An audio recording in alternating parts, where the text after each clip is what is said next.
All right, we will be starting in about a minute.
To the cloud or to the computer? To the computer. To the computer. Done.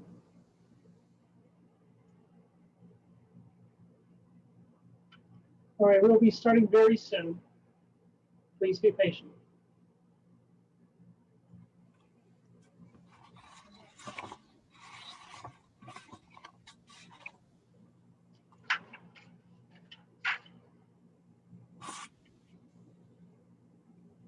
Okay, I'm going to be restarting the recording of this meeting here in about 5 or 10 seconds, and then I'll start with the opening statement.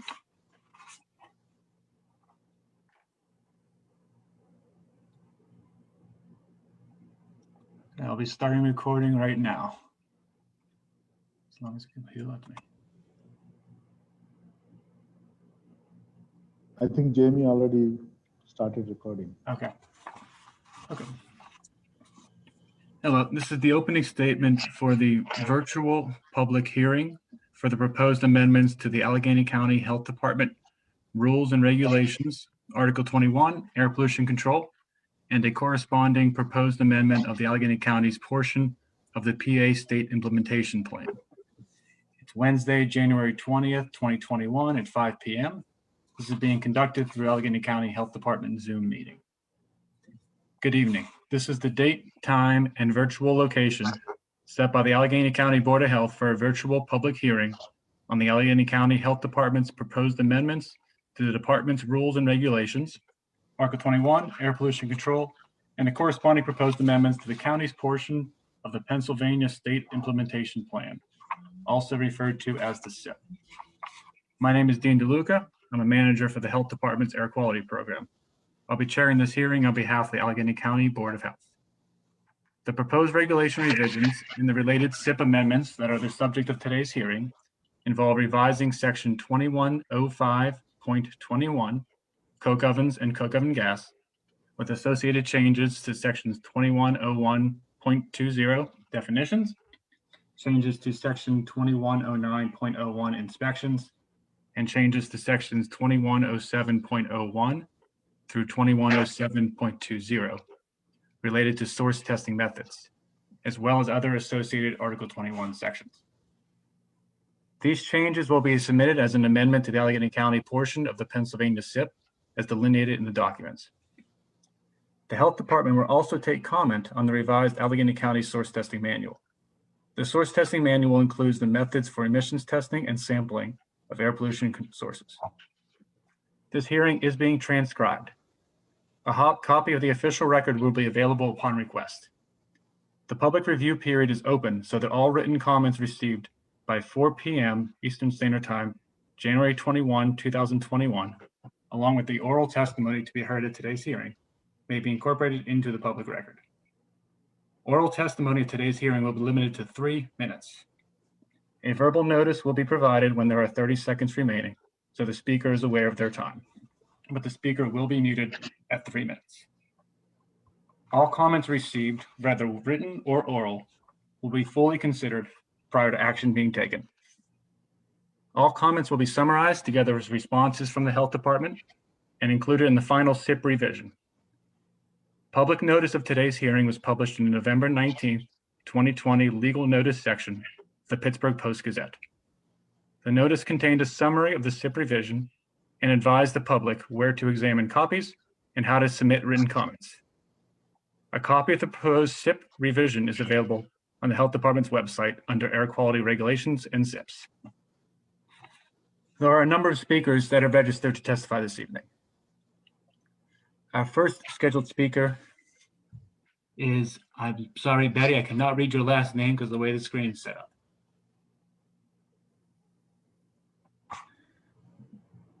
If you could please unmute Betty.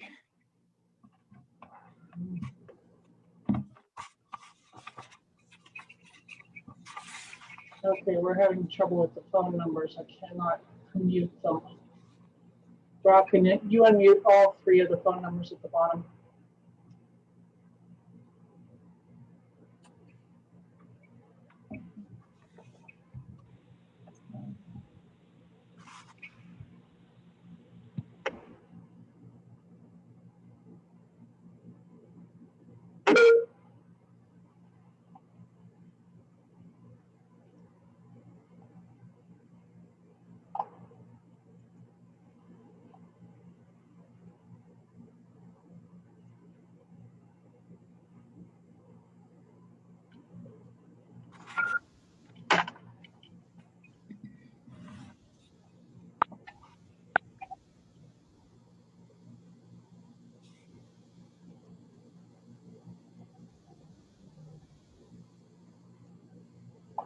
I apologize. There are a few phone numbers and I'm not able to unmute them. So I'm working on muting those persons.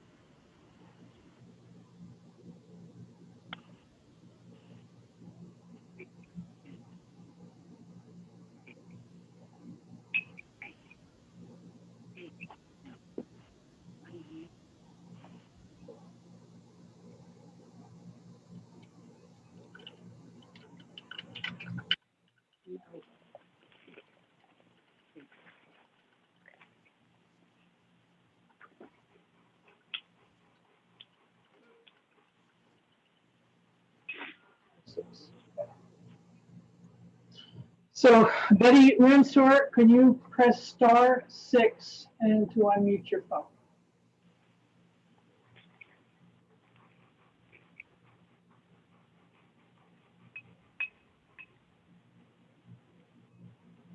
Okay, we will move on. Cheryl Hurt, can you press *6 to unmute your phone?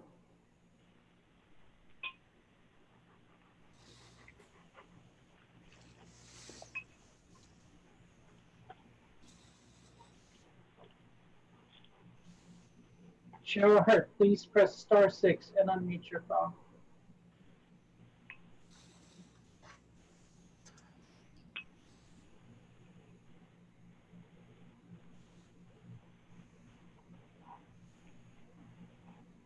We're having difficulties with the phone numbers.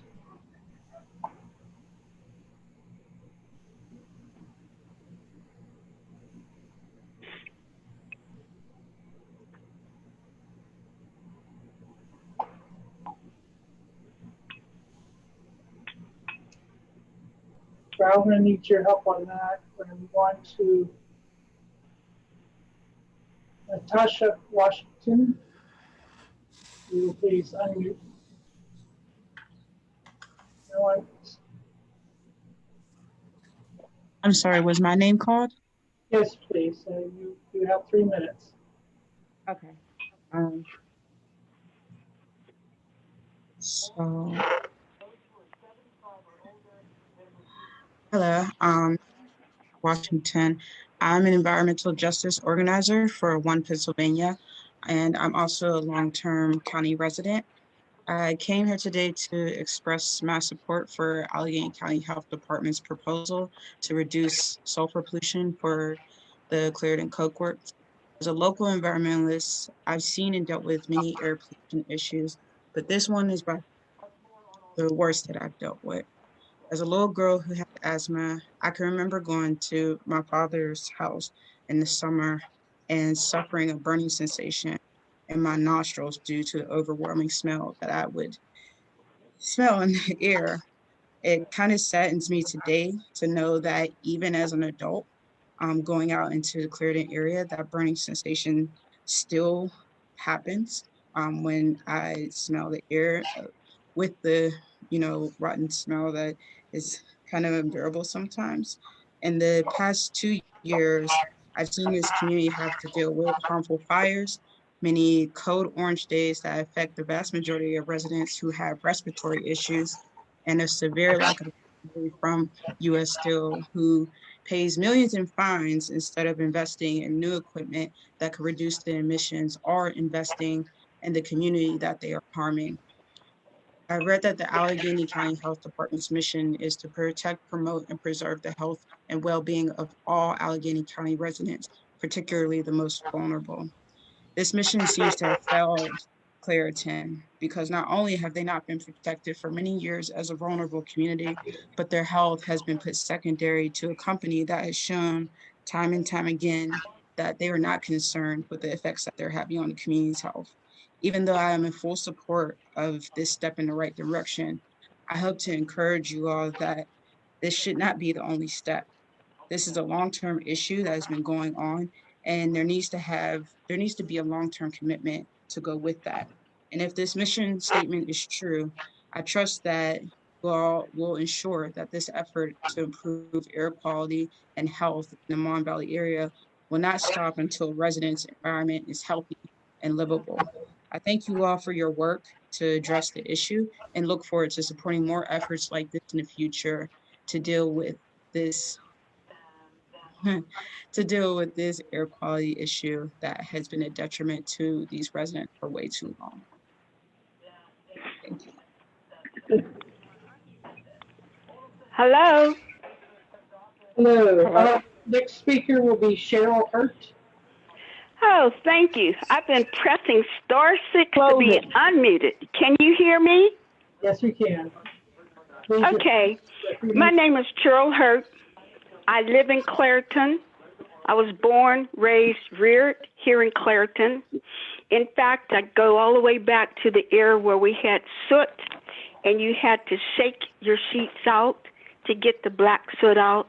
Yes, the health department, they've done better. I don't see the black soot on our clothing, but we do see the P25 and other elements on our windowsills, on our porches. When you look out, you can see the white smoke, but you can also see different colors of smoke. I feel that more needs to be done because so many of us here in my community and other communities that are affected by the U.S. Steel Clarendon Works are experiencing a lot of health issues. I also know that the law, yes, it's been changed, but it's been also outdated in what needs to be done. Would any of you want to live in Clarendon? I mean, it's a great place to live with knowing each other, but what about our health? I have a daycare in my home. I also have a monitor to monitor the pollution. If it's too high, my children don't go outside to play. In your community, do your children have to worry about going outside to play? In 2019, the settlement agreement with the money coming from into the community agreement, that really isn't enough to make a difference in trying to keep us safe. We want to be able to breathe. We want to see our children not have to have issues with asthma higher than other areas? It's a lot that goes unmentioned, even though it seems as though we're beating a dead horse and saying it over and over and over and over again. But you must step back and do something and do more than you have done to keep us safe. 30 Thank you. seconds remaining. Thank you very much. Gloria, are you on the same phone number or are you on another phone number?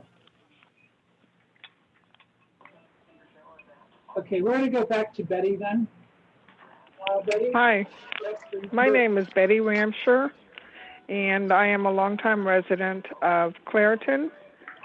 I also am a recently retired home care nurse, and what bothers me about this entire situation is the number of people who end up with cancer at an early age in Clairton, the number of children we see that require inhalers before or after going to school, and all of this is due to the pollution.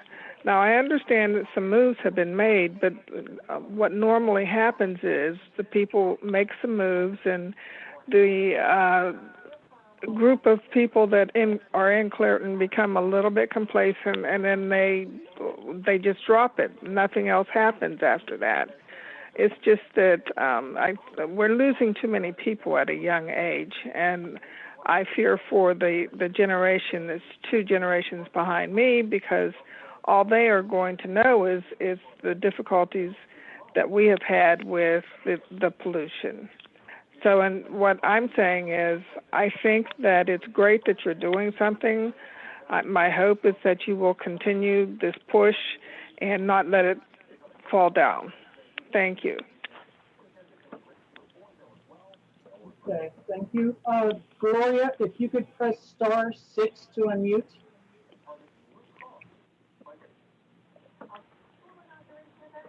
While you're doing that, Kathy Thomas, you are next. What Thomas is that? Well, since you're on the voice, Art, you might as well speak. Okay, this is Art Thomas speaking. I'm a long-term resident from Clairton. I sleep with a CPAC. My wife suffers from sarcoidosis and neurosarcoidosis. I believe things should be done to educate the people of Clairton on what all diseases and stuff were caused by breathing this dirty air in Clairton. There's people dying from all kind of different cancers and all kind of stuff in Clairton, and I think that health of the people in Clairton should be monitored. I don't know if any of you guys seen Dark Water yet, but Dark Water is a very good movie, and it shows us how just about we're in the same position that they were. They were suing, West Virginia was suing DuPont Chemicals for dumping chemicals in the water. Clairton is dumping chemicals in the air, and we don't know how many people are being affected by it. We should be aware of how the condition of the air is. I can turn on my TV, I can see the air pollution count of Bethel Park. We live in one of the worst areas in the country. We had the worst air in the country for a few days. I think that that's pretty bad. I think people should be able to turn on the TV, find out what the pollution count, not the pollution count, but what the air condition in Clairton is. With how many sulfites, how much benzene, and all the other chemicals that they put out of there. We should get an account on just how bad the air is every day. We should be able to turn TV on just like you get the weather. I don't think that's asking too much. I think it should be continuously monitored.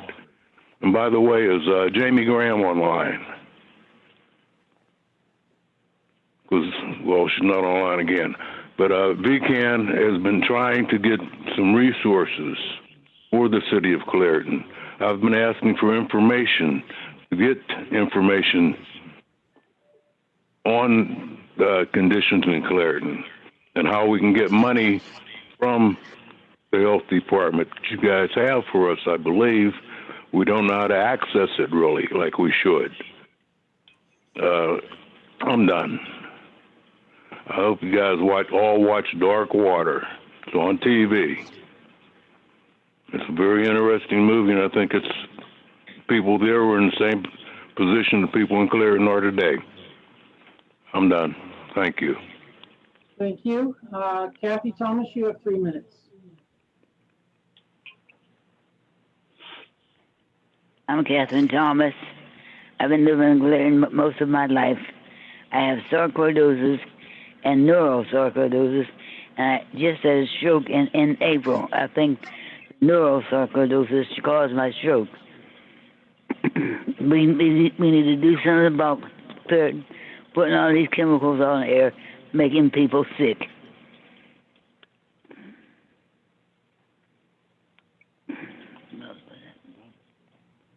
That's all I have to say. All right. Thank you very much. You're welcome. Gloria Ford, you have 3 minutes.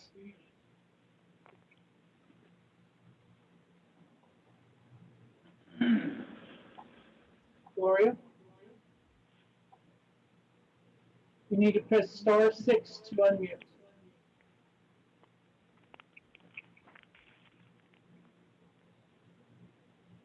Okay, we will move on. I'm afraid I don't have any registrations for Meckles. We'll be moving on to Kim Meacham. You're now, you'll press *6 to unmute. Okay, this is Kim Meacham. I'm a lifetime resident of Clairton. I'm here to speak about the problem with the air in Clairton. We'd like to have more done. As Art had previously said, there are funds that are available to us, but we don't know how to access them. I believe that everyone should have an air purifier in their house, not just select few, but everyone, because we have to live here daily and breathe this air continuously, night and day. And at night is the worst. They let out more pollutants at night when no one's looking except for cameras. And the thing that bothers me the most is you have the facts, but you just don't care. What is it that we have to do in order to be able to breathe freely? I'm 62 years old and never had respiratory issues in my life, but now I'm dependent on an inhaler almost daily because of the difficulty with my breathing. I have a sister who developed asthma at 67 years old, never had a breathing problem, but we're lifelong residents here. And everybody doesn't have the option or the funds to just pick up and move. I lost both parents to diseases, I believe, that were caused from the mill. My father died from leukemia, which we know benzene is a factor in that, and he worked in the mill for 44 years. My mother died from lung cancer, and I distinctly remember hearing her doctor said that she's been exposed to asbestos, which is dust that's on your work clothes when you work in that mill. I myself worked there, but never for no more than 3 months. And I don't know if my breathing issue is a factor of the mill, but I can tell you this, because I lived here throughout my entire life, I'm looking at it as a factor. We are begging to have U.S. Steel update their regulations because apparently what they're doing is not working. 30 seconds remaining. Our lives are important too. Just because we ain't in Mount Lebanon, a rich neighborhood where somebody might really care about us, this is the best we can do here, and we demand to have something done. Thank you. Thank you very much. The next Did one. you say that you didn't have a registration for MECL? I found it. I apologize. In fact, that's who I'm calling next. So are you Cindy Meckel? I am. And you have 3 minutes. Thank you. I don't live in Clairton. I live up the river from the Clairton Works in Glassport. It's a nice little house. And prior to the fire, we had a lot of nice shrubs in our yard, which we have since torn down since they died from the deposits from the mill. I have asthma, and the condition of the mill right now is almost as bad as it was during the fire. I believe that any stronger regulations would be a benefit to all the residents in the Mon Valley, but I don't think it's enough. I think the United States Steel had big press and got lots of accolades for the press release about investing billions of dollars into the Mon Valley and including air quality, which they've since receded from, yet got no press about that at all.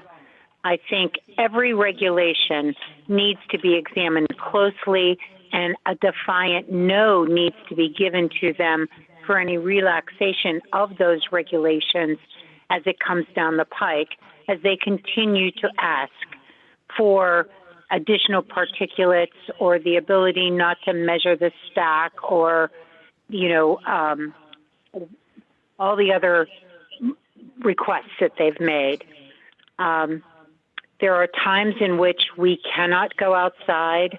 I agree with the person that spoke about the nighttime being worse, but I'm also very disappointed in the health department. A few days ago, it was terrible here. Just letting the dog out made your throat burn, your eyes water, and your head hurt. We called the health department. We were told someone would get right back to us, and no one ever did. So I think that, the perception of the people in the community, the perception of the people that are affected is that the health department doesn't care. And that's certainly relayed by your actions of we'll get back to you and never call back. 30 seconds. So I'm very disappointed. I support direction in tightening the regulations, in stiffer fines. I know that that's also regulated, but please don't give up. Please don't let the U.S. Steel, because of the economic impact, they can make money and save lives too. Thank you. Okay, thank you. David Meckel, you have 3 minutes. Thank you. I didn't come to Glassport until about 20-some years ago when I retired from the Marine Corps. I don't have a respiratory problem, but now that I've lived in Glassport for 20 years, I have a cough like a smoker's cough, and I don't smoke. And the other thing is, am I satisfied with the way you, the health department, are treating this matter? And the answer to that question is definitely not, because I think that it's kind of like the big bully and the little sissy, okay? And the bully just pushes that sissy all over the place whenever he wants to, and there's nothing that sissy can do until he finally grows some stones and says, enough is enough. Those people, U.S. Steel, I can't do heavy work in my yard. I could do heavy work in Monroeville, no problem, and I can breathe. But here, you do heavy work in Glassport, you're like a fish out of water. You're gasping for air, and there isn't any air. There's no oxygen in the air because it's all full of sulfur dioxide from U.S. Steel. Am I satisfied with the way they cleaned up their thing after the fire? No, I am not. As far as I'm concerned, on a scale of 1 to 10, they get a minus, because they don't care. They're killers. They've been killing people in this valley and pets and shrubbery and trees and everybody else for over 100 years. And the health department you're letting them do it because you don't have the nerve to stand up and say, enough is enough. You put that money that you're making and make your business better, or we're going to fine you so it really hurts. Don't give it a $2 million fine. Make it 10. Make it 35. Hurt them, because that's the only way they're going to learn, in my opinion. And I am not satisfied with the way you, the health department, has done your job so far. You need to stand up for us. Us. You're supposed to be protecting us. We're the little people. You're the big people. Get out there and put on the big boy pants and do your job. Thank you. I'm finished. Thank you. Johnny Perryman, are you on the line? Johnny Perryman. Can you hear me? Is this Johnny? Yes, you have 3 minutes.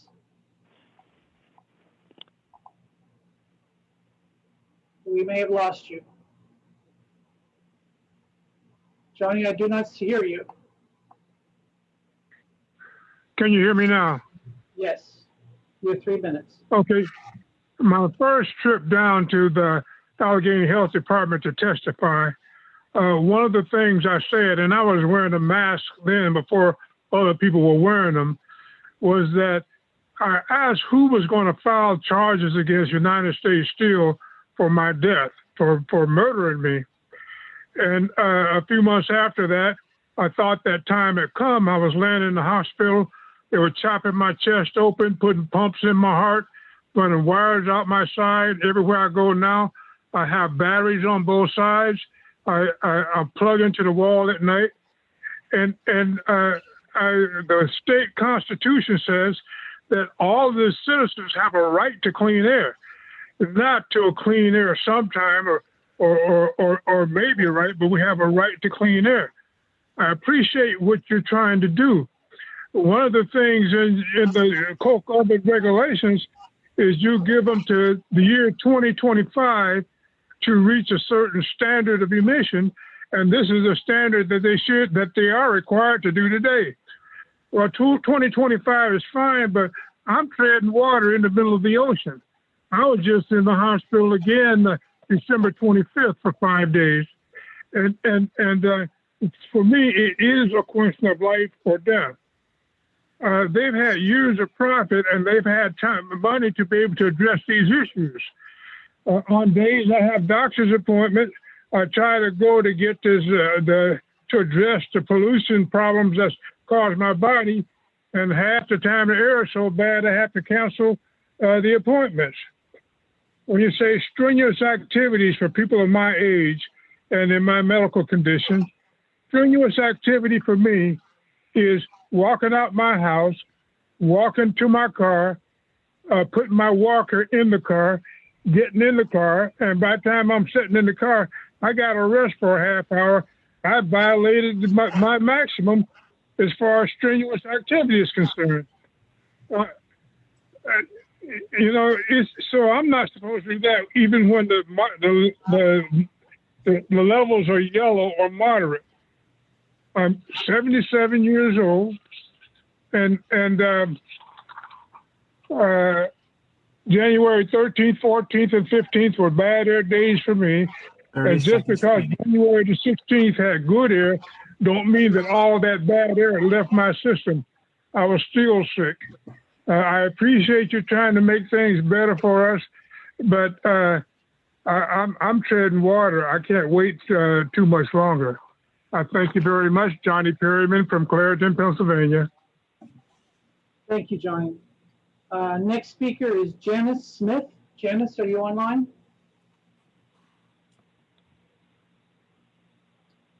Janice, you need to do *6 to get off to be off mute. *6.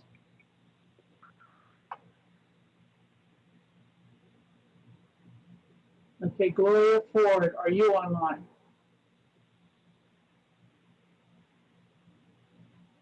Gloria, you need to press *6 to unmute your phone.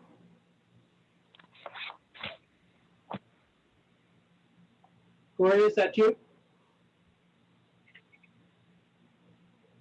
All right, we're going to move on. Zach Barber, please unmute, and you're the next caller. Thank you. My name is Zach Barber. I'm a resident of Allegheny County here in Greenfield, 15217. I'm speaking tonight as a resident of the county, also as the Clean Air Advocate of Penn Environment, a statewide citizen-based environmental group working to ensure all Pennsylvanians have that right to clean air that Johnny was mentioning, as well as clean water and open space. We have thousands of members and activists across Allegheny County. And I want to echo the excellent calls that we've heard consistently so far tonight. I support the changes that have been proposed so far in Allegheny County's co-government regulations, and I encourage the health department to take further action to clean up our dirty air. It's no secret we have a serious air problem, ranking in the worst 2% of counties nationwide for cancer risk from industrial air pollution. And this is driven by a small handful of industrial polluters known as the toxic 10. The Clarendon Coke Works is one of the worst of these toxic 10. Harmful emissions including sulfur dioxide, which is linked to respiratory problems like asthma, which we've heard about tonight. We see air toxics such as the potent carcinogen benzene. We've been hearing a lot about high cancer rates. And for children living near Pittsburgh's biggest polluters, including the Clarendon Coke Works, we see asthma rates 3 times higher than the national average. All of this is entirely unacceptable in a state where we have a constitutional right to clean air.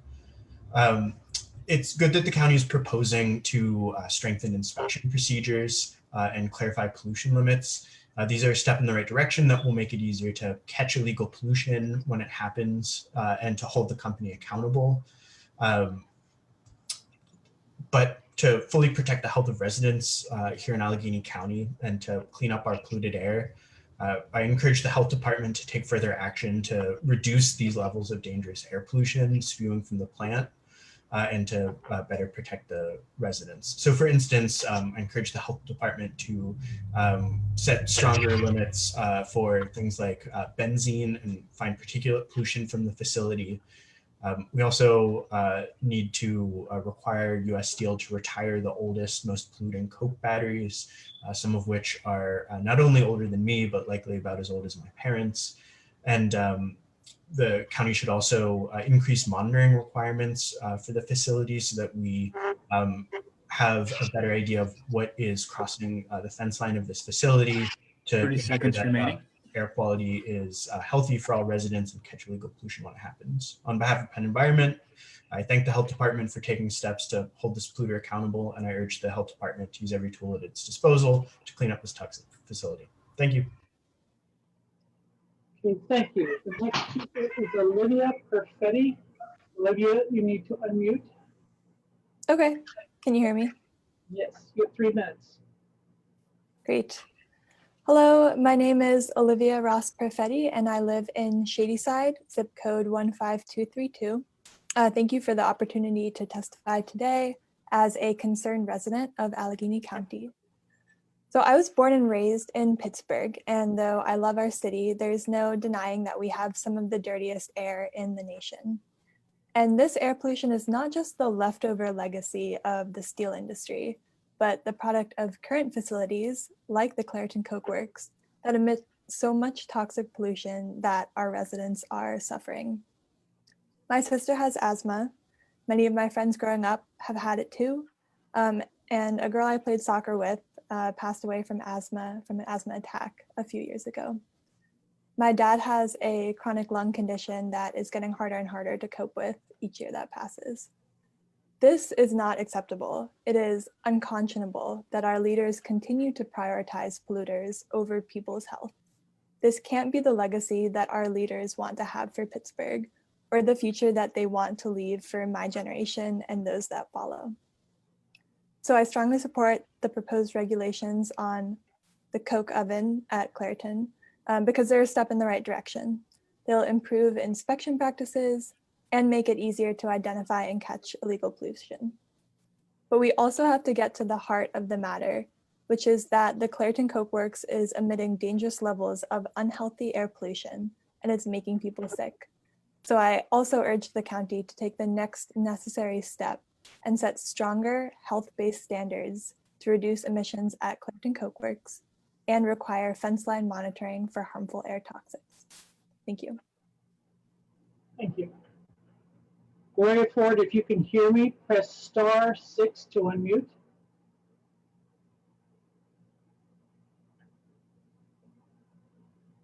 All right, the next speaker is Myron Arnowitz.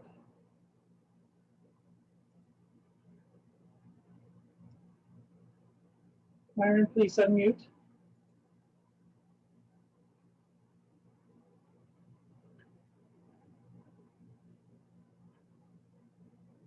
Then we'll come back to you. The next speaker is Jay Walker. Jay, I got it. Okay, Myron, you have 3 Sorry, minutes. just took a sec.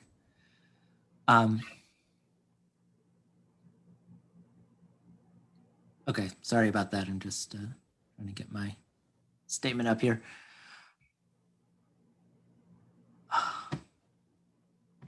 Oh, Lord. Some days the technology just doesn't want to work. All right. Good evening. My name is Myron Arnowitz, and I'm the Pennsylvania Director for Clean Water Action. I've been a resident of Pittsburgh for the past 25 years, and I'm submitting this statement on behalf of our 8,000 members in Allegheny County, almost 1,000 of which live in the Mon Valley. We applaud the Allegheny County Health Department's efforts to improve our clean air rules for coke ovens. It's critical that pollution levels from U.S. Steel's Clairton Coke Works be reduced from current levels in order to protect the public health of the thousands of residents of Allegheny County, especially in the Mon Valley. Our surveys have found that in areas like Clairton, 30% of people have respiratory and cardiovascular disease, groups that EPA identifies as, along with children and seniors, as especially vulnerable to pollution from plants like the Clairton Coke Works. We should design strict clean air rules with these groups in mind, people like Mr. Perryman or Ms. Thomas who testified tonight. They make up almost half of all the residents in the Mon Valley.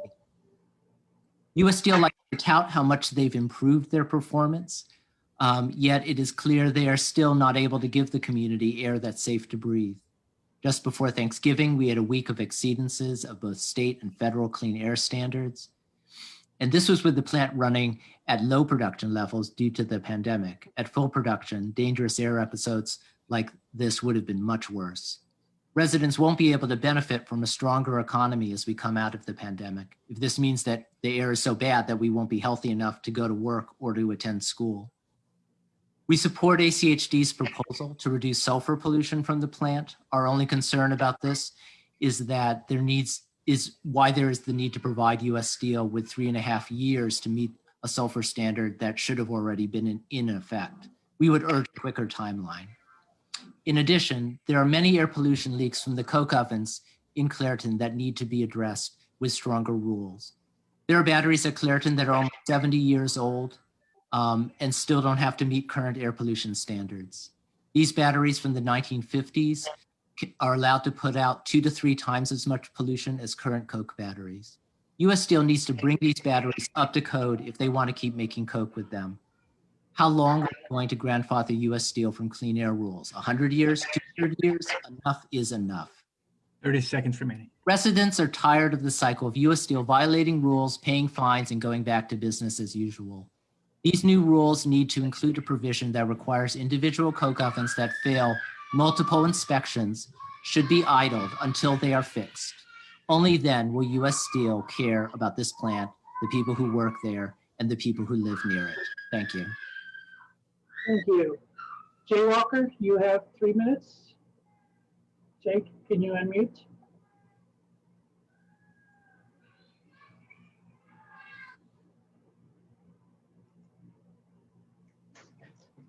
Hi, my name is Ting Walker, and I'm an outreach coordinator with Clean Air Council, a nonprofit environmental health organization with offices in Philadelphia and Pittsburgh, Pennsylvania.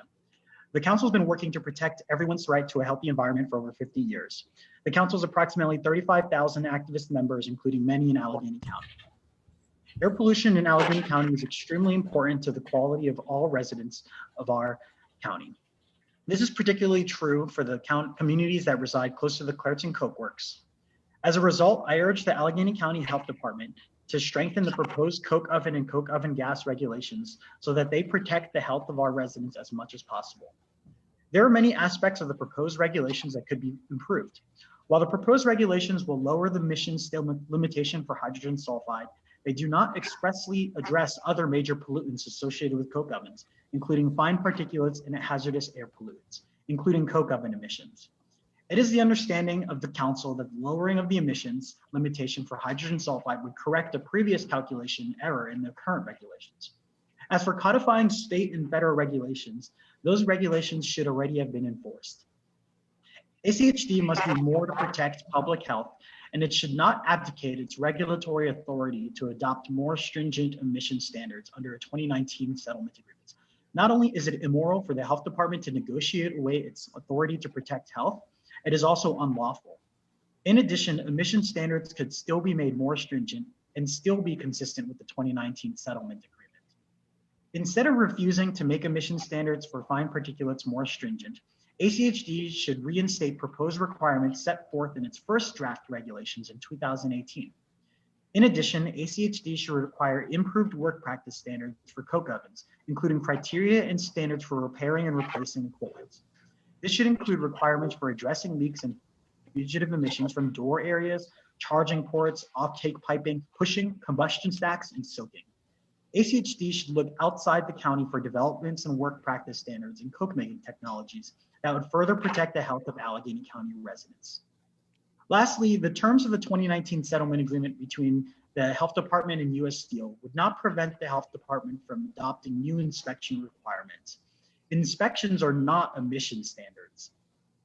Thank you for considering the council's testimony. We'll look forward to the strengthening and implementation of these proposed coke oven and coke oven gas regulations, and we'll be following along closely. Thank you. Gay Pfeiffer, can you please unmute? You have 3 minutes. Thank you. My name is Gay Pfeiffer. I have been living in Swissvale, Pennsylvania for 10 years. I'm a retired public school teacher. I dedicated my career to preparing students to be active, responsible citizens who contribute to improving our society. I understand that although Pittsburgh is taking many positive steps to improve our local environment, our air quality is still some of the worst in the country. Bad air quality contributes to asthma attacks, cardiac disease, heart attacks, and other respiratory problems, as we've heard this evening. All of these medical issues will prevent students from growing up healthy and able to move Allegheny County forward. Treating all these medical issues will cost us lots of money that we could be investing in schools. The Clairton Coke Works is one of the largest individual sources of air pollution in the county, especially sulfur emissions linked to respiratory problems and air toxics, such as benzene, a potent carcinogen. Allegheny County officials have put forward updates to the county's coke oven regulations, the environmental protections on the Clairton Coke Works. This proposal would make it easier to catch and penalize illegal pollution. Specifically, the plan will improve inspection practices to better uncover violations and illegal pollution at the facility. I appreciate your efforts to deal with these issues. I strongly support adopting the new coke oven rules so that Allegheny County is better equipped to catch and penalize illegal pollution. But I also urge you to take further action to protect residents' health. Did you decide where you're going to order from? I'm getting ready to comp. You're not muted. To take further action to protect residents' health by setting stronger health-based standards to reduce dangerous emissions at Clairton Coke Works and to require fence line monitoring for harmful air toxics. It's time for us to think about the future we are leaving for our children. Thank you. Thank you, Gay. Fred Craybill, you have 3 minutes. And now you are muted. Fred, could you unmute yourself? Okay, there we go. Sorry about that interruption, Gay. We realized I wasn't muted. These are comments regarding the new coke oven rules. My name is Fred Craybill. I'm a resident of Allegheny County. I live in the Point Breeze section of Pittsburgh. I am concerned about the Clairton Coke Works and the air pollution emitted from this facility. The waste gas that it emits contains pollution that is linked to cancer and respiratory problems such as asthma. As a society, we must stop prioritizing the economy over a clean and healthy environment. I personally don't want to live in an area where soot and dirt from air pollution is found on windowsills, cars, and other outdoor surfaces. More importantly, I don't want to breathe that toxic air. The fact is that we can have a healthy economy and a healthy environment together and greatly improve our quality of life and improve our life expectancy by prioritizing clean air. The Clairton Coke Works is the biggest coke plant in the nation, and it emits a huge amount of toxic air pollution. I would much rather that our area be known for the biggest wind farm or the biggest solar farm instead of the biggest coke oven polluter. For these reasons, I support the new stricter coke oven rules, and I ask the county to go further in reducing the air pollution at Clairton Coke Works and to require fence line monitoring for harmful air toxics. Thanks for the opportunity to share my concerns. Thank you, Fred. Greg Kuczynski, you're online. Can you unmute? I think I am unmuted. Can you hear me? You are unmuted. You have 3 minutes. All right, thank you. I'm Greg Kuczynski, a resident of Point Breeze in Pittsburgh. I have a bit of a chemistry background, and I was reading, as I was reading the proposed modifications to section 2105.21.h.3, I was shocked. On page 25 of the ACHD proposals, it says that the guidance for allowable sulfur content in the coke gas was previously miscalculated by ACHD and much too high. Based on the miscalculation, US Steel was told they could emit 40 or 35 grains per 100 cubic feet of sulfur, when the actual EPA limit it would be 23. And it's a simple computation. It's not rocket science at all. It's something that any young engineer can do. Now, I'm sure that there are engineers in US Steel who are capable of doing this computation properly. And I'm sure that lawyers in US Steel's compliance department are aware that the Pennsylvania Air Pollution Control Act, that's 35 PS section 4102A, requires ACHD's pollution standards to be as strong or stronger than federal standards. So if a US Steel engineer talked to a US Steel lawyer, they would have known they were running the Clairton plant well outside of federal regulations. They should have known that they were running the plant to meet the incorrect limit of 35 grains instead of the correct limit of 23. They should have known they were living on borrowed time. They should have known that one day ACHD would realize their mistake and would promulgate the correct lower limit. In an ideal world, that engineer would have talked to that lawyer and they would have sent a note to ACHD saying, hey, check your math, right? In an ideal world, US Steel and ACHD would have compared notes and we would have fixed this problem a decade ago. We would have been breathing cleaner air for the last 10 years or more. But this isn't an ideal world, of course. Maybe that engineer didn't talk to the lawyer, or maybe they did but decided to keep quiet. Neither possibility reflects well on US Steel. Now, the proposed rule allows US Steel 5 years to adapt to the correct 23 grain value. Do they deserve 5 years? If US Steel had come forward, yes, certainly they would deserve enough time to comfortably make the upgrade. But that's the ideal world. In the real world, US Steel did nothing to find the problem and continued to pollute more than allowed by federal regulations. Maybe knowingly, maybe not. Does their inaction justify a comfortable transition?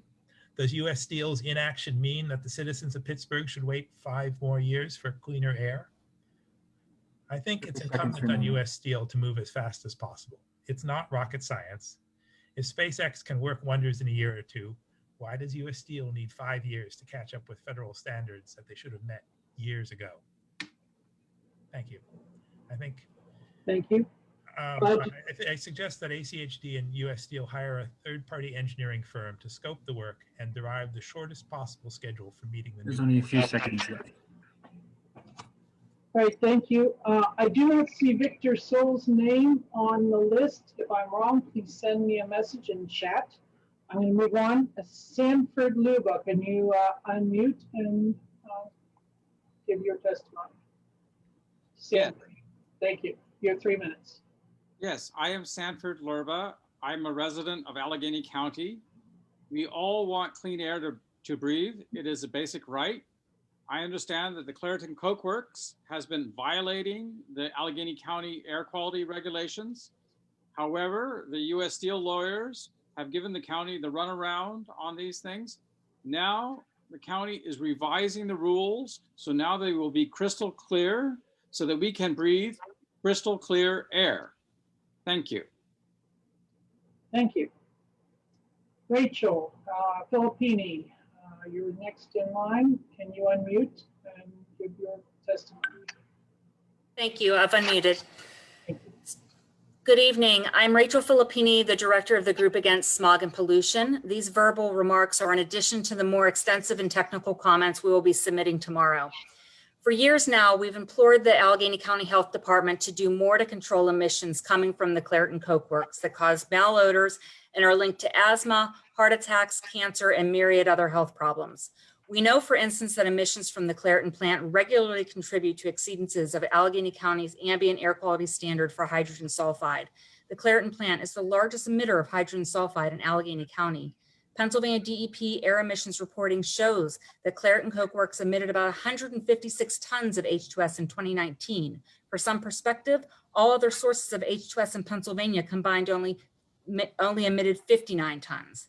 Over the past several weeks, we have worked to assist community members in submitting their own comments. From those comments, we heard from people who fear going outside without a mask, not just because of the pandemic, but because of the seemingly ever-present emissions and malodors from the Clairton Coke Works. We heard gut-wrenching stories about community members having to rush their asthmatic children to the ER on days when air quality was particularly poor. We heard others lament that while they love the city of Pittsburgh, they may need to uproot their families because of the abysmal air quality and how it impacts their day-to-day lives. With these regulations, ACHD can potentially make a positive impact on our local air quality and those who breathe it. Are these revisions everything we'd hoped for? Absolutely not. Do we support the health department's efforts to reduce hydrogen sulfide and other coke oven emissions? Absolutely. What follows are some of our concerns. First, the department says these revisions are necessary to incorporate a number of existing state and federal standards relating to coke oven emissions in Article 21. However, they are already incorporated by reference, and thus the department has had for a long time the ability to enforce these standards.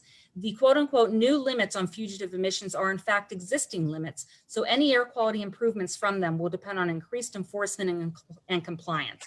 A regulation is only as good as the enforcement of it. Number two, to the extent ACHD wants to incorporate applicable state and federal rules, it must incorporate all such rules for the sake of clarity. In their current form, the new rules do not incorporate a federal limit on the total dissolved content of quench water, nor the federal limits on fugitive emissions that are based on rolling 30-day averages of observed emissions rather than instantaneous observations. Three, additionally, the health department should demonstrate that the limits on emissions of particulate matter from coke oven battery combustion stacks, leaking doors, leaking topside port lids, leaking offtake systems, and visible emissions per charge are at least as stringent as the federal regulations. The proposed limit on the sulfur content of coke oven gas is likely to help reduce the concentration of several pollutants in the ambient air. Unfortunately, while the limit may be technically feasible for U.S. Steel to achieve, ACHD has not demonstrated that it is the case. ACHD must provide a demonstration showing what. Thank you. I do not see Alexis Thompson on the list. If you are here, please send me a chat message. I can find you. Also, the person who signed on is Fortune. I do not have you registered to speak. So if you could also send me a message in chat on what your name is. The next speaker is Kiara Sacedo. Kiara, can you unmute? And you have 3 minutes. Hi, my name is Kiara, and I live in Pittsburgh. My heart hurts listening to the stories of the Clairton residents here tonight. I suffer from asthma, and over the past year, I've gone from using my inhaler infrequently to needing to use 2 types of inhalers. One of them I use daily. Aside from my own health concerns, I have 3 small children, and I want clean, safe air for their generation. I was shocked to learn that Allegheny County has some of the worst air quality in the US. ranking in the worst 2% of the country for cancer risk and from industrial air pollution. The toxic 10 collectively churn out almost 1 million pounds of harmful pollution each year, including chemicals linked to cancer, asthma, and other health problems. I strongly support adopting the new coke oven rules, excuse me, so that Allegheny County is better equipped to catch and penalize illegal pollution. But I urge the county to take further action to protect residents' health by setting stronger health-based standards to reduce dangerous emissions at the Clairton Coke Works and requiring fence line monitoring for harmful air toxics. Thank you. Thank you. I do not see Ferris LTV on the list. Again, if you are here, please send me a text or a message in chat.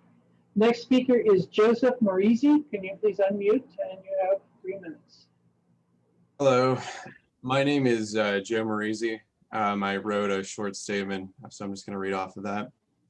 So as someone whose family has lived in the Mon Valley since at least the 1910s, Irish and Italian immigrants who came here to work in the mills, I know how important it is that we have clean air and good jobs. There have been at least several days in which our air quality was abhorrent and the air was unsafe to breathe. It is no coincidence that this has happened habitually. We in the Mon Valley are often neglected. It seems as though we are nothing more than collateral damage, if even that.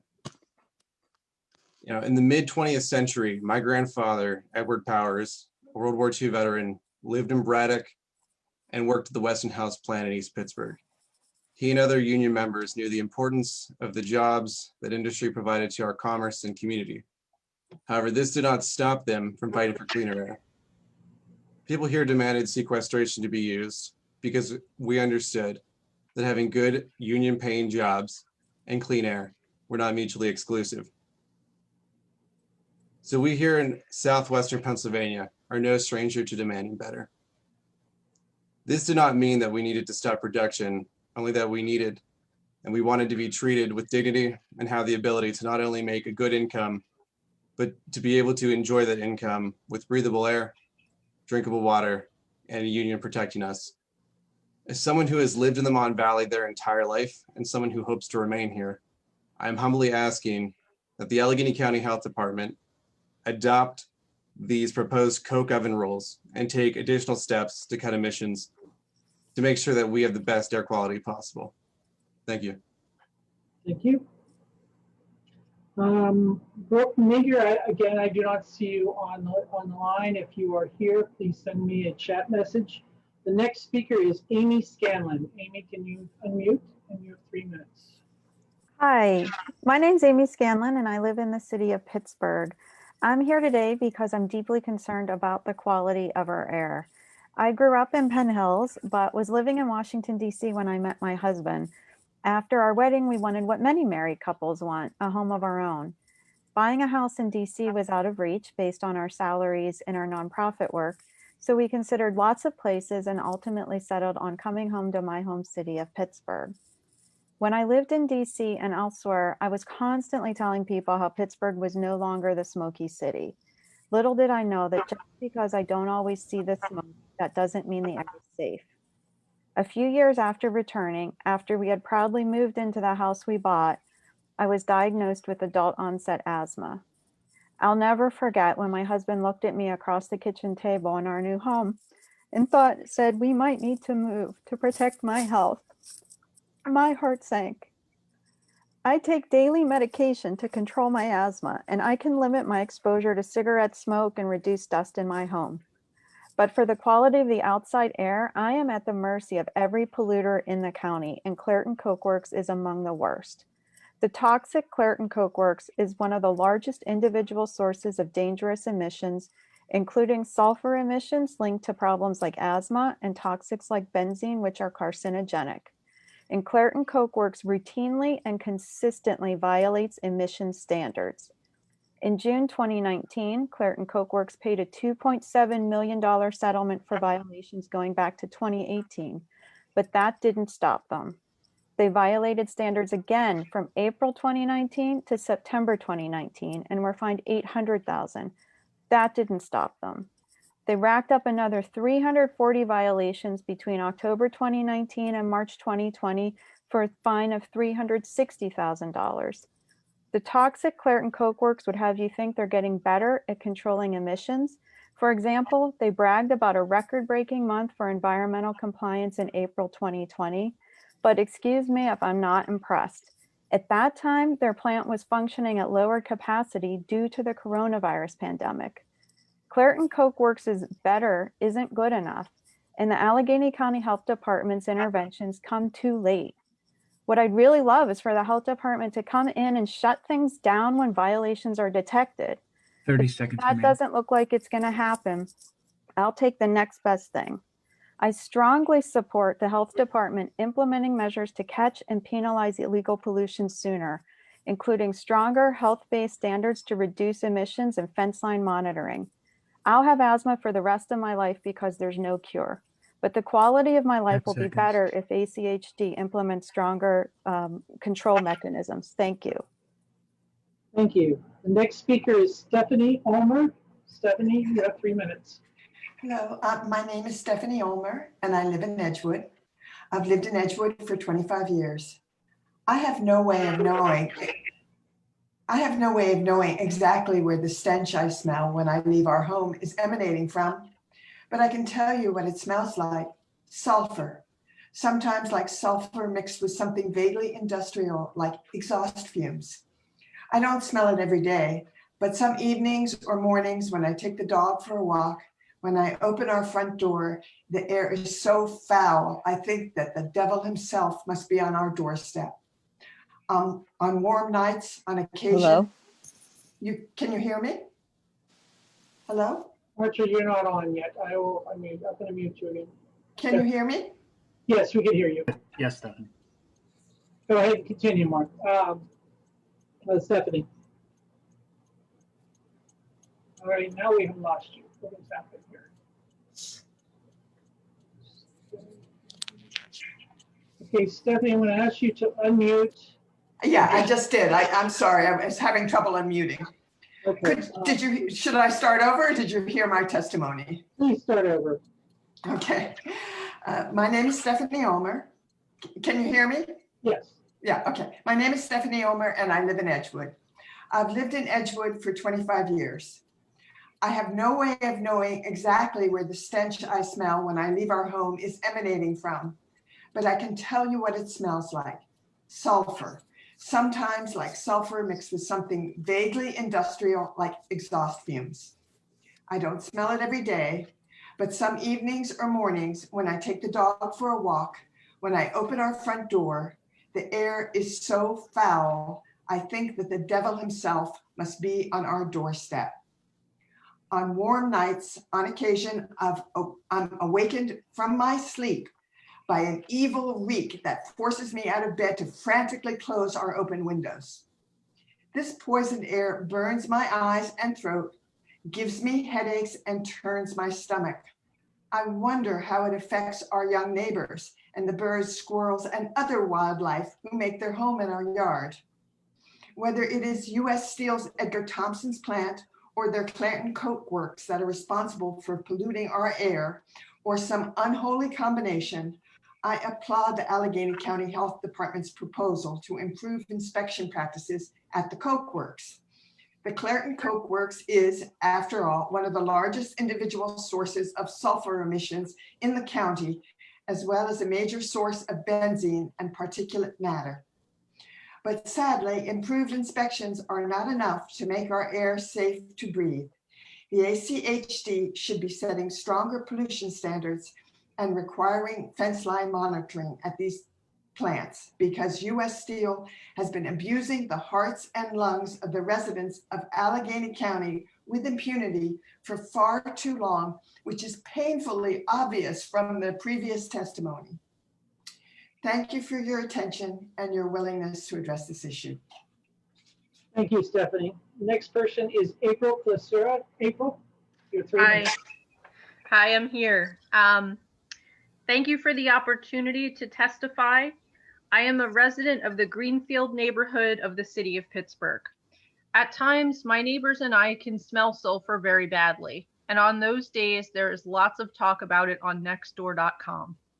It is prominent on those mornings when we have temperature inversions in the fall, but also occurs throughout the year, primarily on overcast or smoggy days. Often the smell begins at 1 or 2 o'clock in the morning, and some residents report that it wakes them up. Many of us do not have air conditioning or well-insulated homes with air filtering systems. It seeps into our homes, even in the winter. How do I know the smell is coming from Clairton? I have driven past the Clairton Coke Works and smelled the smell in its full intensity. Also, at those 2 times the Coke Works had problems from the fire and some of the equipment was broken, the same smell was very intense for a long period of time. Why am I concerned about smells? Even in a city where some people almost pride themselves on living through the much worse air quality years ago, I don't think it's ridiculous to say I expect to be able to live free from noxious odors. Hydrogen sulfide is an irritant of symptoms for myself and my neighbors who have chronic allergy and sinus problems or asthma. It would never be tolerated if a smell like that came from a private home. But we don't have that same enforcement when it comes to industry. And I expect that is because of the industry claim that it will cost jobs if we have to pay to upgrade or repair things. Wall Street should not be able to dictate what happens in all our neighborhoods. Industries that make use of the public air to vent their byproducts ought to expect to use some of their profits to keep that air breathable, not by cutting jobs, but by cutting into their profits a bit. If U.S. Steel can afford to buy a mill in Arkansas, they could have used that money to fix the known leaks in aging parts of Clairton. Even with the settlement agreement, I have not experienced any noticeable relief yet. We have publicly visible data for PM 2.5 and other pollution from stations around the county, but it is not clear if we can disentangle what pollution is coming from vehicles and other sources versus industrial sources. This is why ACHD should not only implement the proposed inspection rules, but also do fence line monitoring around Clairton Coke Works, as it is the leading stationary source. Citizen scientists are cobbling together a network of sensors at homes around the area, but that is never going to be taken as official data. I support adopting the Coke oven rules and hope we can go further in limiting pollution right at its source with fence line monitoring. It's time to finally get away from the health risks and medical expenses of having among the worst air in the US. Thank you, Rachel. Stephanie Goffin, I do not see your name on the list. If I'm missing it, please send me a note in the chat room. The next speaker is Desiree Carbone, or Carbone. Desiree, can you unmute? And please yes, can you hear me? Yes, I can. You have 3 minutes. Okay. Good evening, and thank you for letting me participate in this very important hearing. My name is Desiree Carbone, and I am a recent resident of Pittsburgh, moving from Connecticut a little over 2 years ago. I live in the Regent Square area on a very busy avenue next to the Interstate 376 entrance and can hear the freight trains as they pass frequently by day and night. Being in the middle of this high volume traffic has sadly brought to my attention the chronic air pollution that Allegheny County and the state of Pennsylvania are facing. It has become commonplace for me to check the air quality on a daily basis and constantly clean the soot that accumulates in my apartment and on the white vehicle I drive. I have major concerns for all residents of Pittsburgh when it comes to their health and their well-being. Since moving to Allegheny County, I have had 2 inner ear illnesses, which took months for me to completely recover from. The first illness occurred late December 2019. The second in early November of last year. The only other time in my adult life I suffered from an inner ear illness was after attending my son's graduation in 2016 from the University of Pittsburgh. It was not until recently that I had made the connection, and now I keep my windows closed at all times. This health hazard must not continue. It is in the best interest of Allegheny County and its residents to recognize these health hazards and do everything possible to protect its community. Setting stronger health-based standards to reduce dangerous emissions and requiring fence line monitoring for harmful air toxics are some of the steps that we must be taken. I strongly support adopting the new coke oven rules so Allegheny County is better equipped to catch and penalize illegal pollution. We all deserve the right to clean air, pure water, and to the preservation of the natural, scenic, historic, and aesthetic values of the environment. Let us all once again be able to open our windows and take walks outside on beautiful days without the threat of illness. Thank you for the opportunity of being heard. I do hope I made a difference. Thank you. It turns out Stephanie Palumbo is Stephanie Goffin. So Stephanie, you have 3 minutes. Okay, thank you. Sorry, that's my name. And okay, I am here to testify to add my concerns and to ask the health department, please do all in your power to regulate Clairton Coke Works. I'm 43. I've had severe asthma since I was 8 years old. I've lived in many places all over Pittsburgh all of my life. I currently live in Whitehall, and I've been living here since I've been married a few years ago. And I've never had, I've had the worst time here, basically. Our air quality on regular days is like the average Pittsburgh day anywhere. But I've noticed a lot, especially if there's a lot of moisture in the air, or late at night, early in the morning, letting the dogs out, there is not only the smell of sulfur, but it's a really toxic burning smell and sensation. I always have to use my inhaler right after. I have my husband usually let the dogs out if I have to, do that. Anyway, he also puts in a rating on the Smell Pittsburgh app to register every time.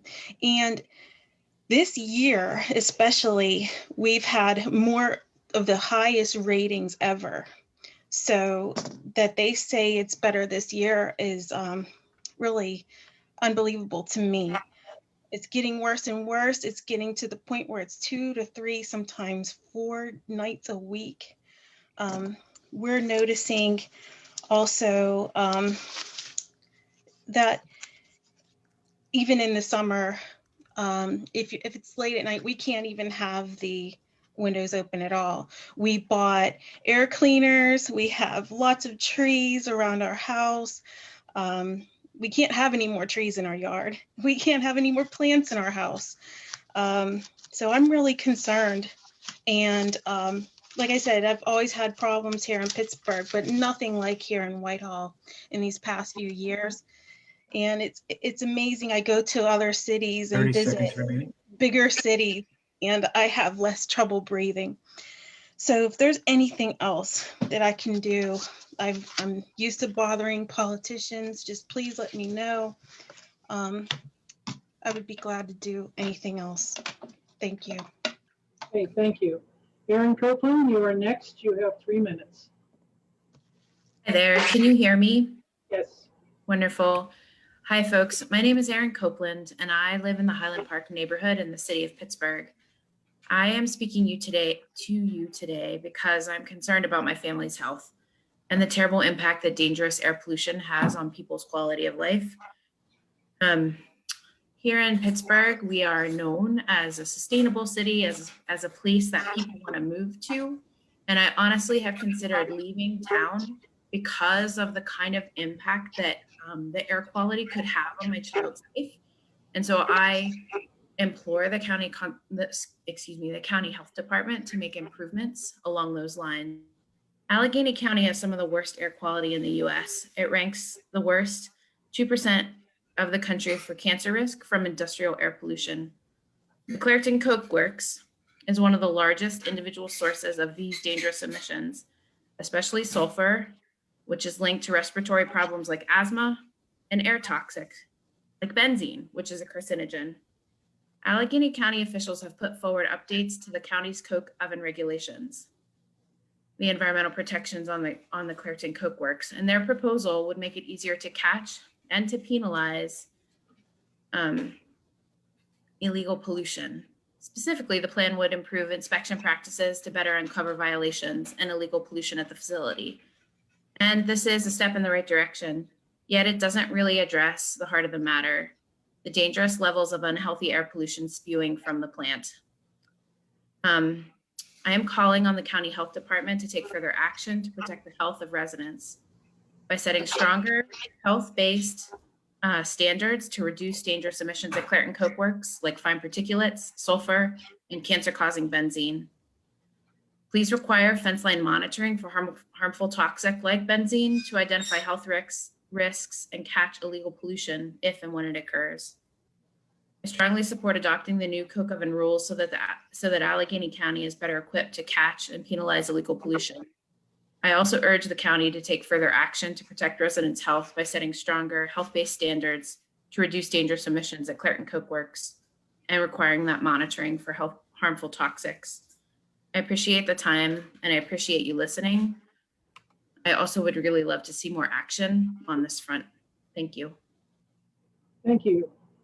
Brian McElwee, you have 3 minutes. I'm Brian McWhinney. I live in Pittsburgh. I've been touched and shocked by the testimony I've heard today from the people of Clairton, Glassport, elsewhere.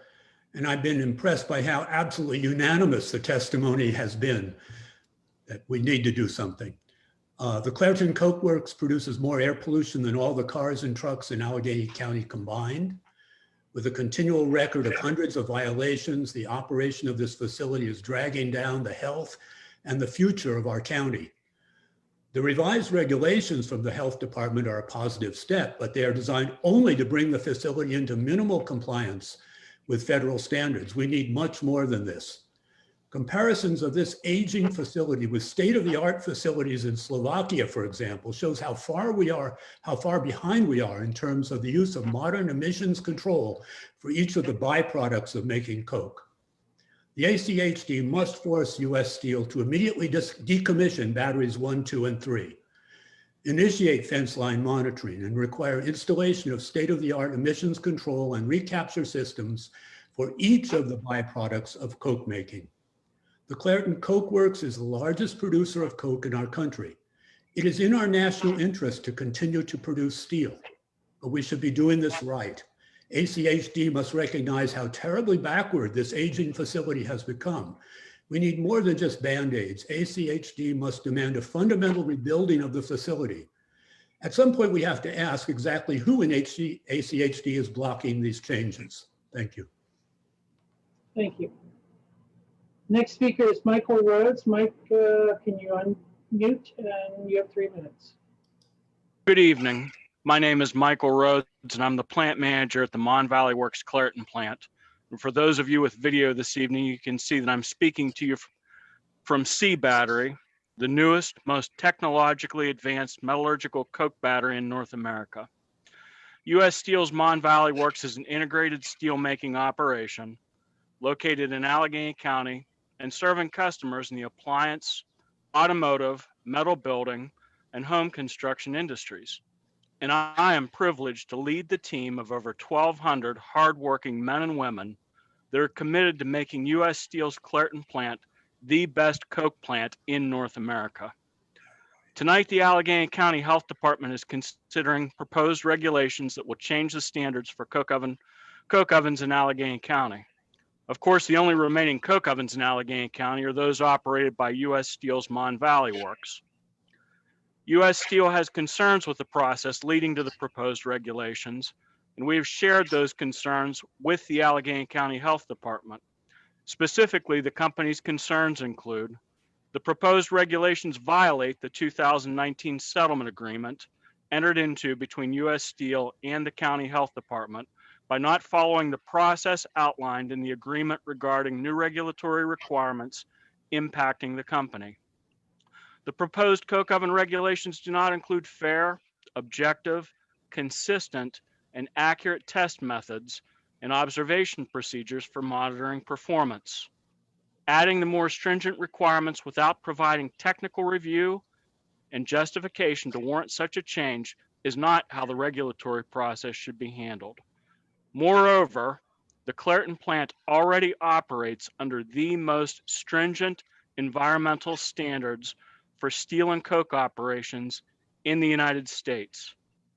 The proposed regulations may be impossible to achieve based on currently available technology in the industry and could place in jeopardy the future of coke, iron, and steel making in the Pittsburgh region. The proposed regulations specifically target the Clairton plant. The Clairton plant is the largest, most energy efficient byproduct coke plant in North America. The plant continues to have an excellent environmental performance record. In fact, in 2020, the plant has had record-setting compliance levels beyond 99% compliance. My specific ask is that the Allegheny County Health Department come back to the table and work collaboratively with U.S. Steel on crafting regulations that are technologically feasible and in line with the 2019 settlement agreement. Thank you for your time this evening. Thank you, Michael. Next speaker is Don German. Don, can you unmute? You have 3 minutes. All right, thank you. Good afternoon. My name is Don German, and I'm the plant manager of U.S. Steel Mon Valley Works, Urban Works, located in Roseburg, and also the Fairless plant located in Fairless Hills, Philadelphia. I'd like to just take a few minutes to tell you about myself and a brief update of the plants. I'm a native of Western Pennsylvania. I grew up in a small town of Smithton. My wife and I live and raise our children in Jefferson Hills for the last 20 years. So I not only work here, I also live here. I wrestled at Washington Jefferson College, and I received my undergraduate degree in industrial chemistry and my master's from Duquesne University while at U.S. Steel. I began my 30-year career at the ET plant in 1990 on the pouring platforms. After various assignments with Mon Valley Works, I became the plant manager in 2018. The Urban plant, which was built in 1938, receives all of our slabs from the ET plant. Our job here is to convert those slabs into high value, high quality, American made steel coils for our customers that you see behind me. The steel we produce at Urban is used to make refrigerators, washers, dryers, guardrails, and much, much more that you use every day. Clairton is an integral part of our ability to do that. We utilize coke oven gas as a fuel in our reheat furnaces. Once the slabs are heated up to 2,400 degrees Fahrenheit, it will be processed through a number of our stands, reducing from 8 inches down to 1/10 of an inch in thickness. The slab that was once 20 feet long is now 1,200 feet long. Think of a coil as a really big roll of toilet paper, but weighing 22,000 pounds. Once the coil is coiled or cooled, it is further processed through my other value-added units to meeting customer specifications. The Urban plant also uses Clairton coke oven gas in our boilers to provide heat and process steams to various units. The coke oven gas is used in our HPH annealing facility, open coil annealing, which there's only 2 in the country, and also our CA continuous annealing unit. Any negative effect to Clairton's ability to support my plant with coke oven gas will be a detriment to the efficiencies gained and a negatively affect the competitiveness of the Urban plant as a preferred supplier to all of our customers, jeopardizing my job and the hundreds of employees' jobs that work here at the plant and also live in this community. Because the Clairton coke plant is integral to the operations, I have concerns with the county's proposed revisions to the coke oven regulations. The county and U.S. Steel has reached a settlement, an agreement, basically a contract that included a commitment by the health department to follow administrative process to further efforts revise its coke oven regulations. U.S. Steel has met and continues to meet those obligations under the agreement. Allegheny has not held up its end of the agreement. Thank you for this opportunity to provide this group an update of our very important finishing facility and our concerns with the county's proposed regulations. I'm extremely proud to oversee over 900 employees at the Urban plant and live in this community. Thank you. Thank you. John Osuski, you are next. You have 3 minutes.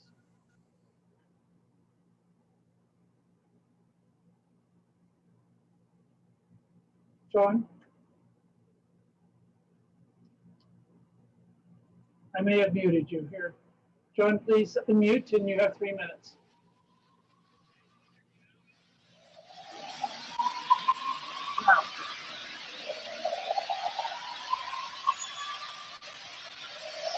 John, are you back on? Yeah, it's a little difficult, but yes.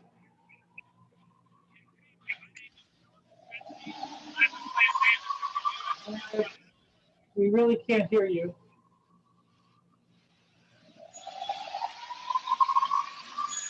I'm going to go move on to the next speaker, and then I'll come back to you, John. For Parchik, the next speaker. You have 3 minutes. I'm going to go to the next speaker and come back. It's stopped.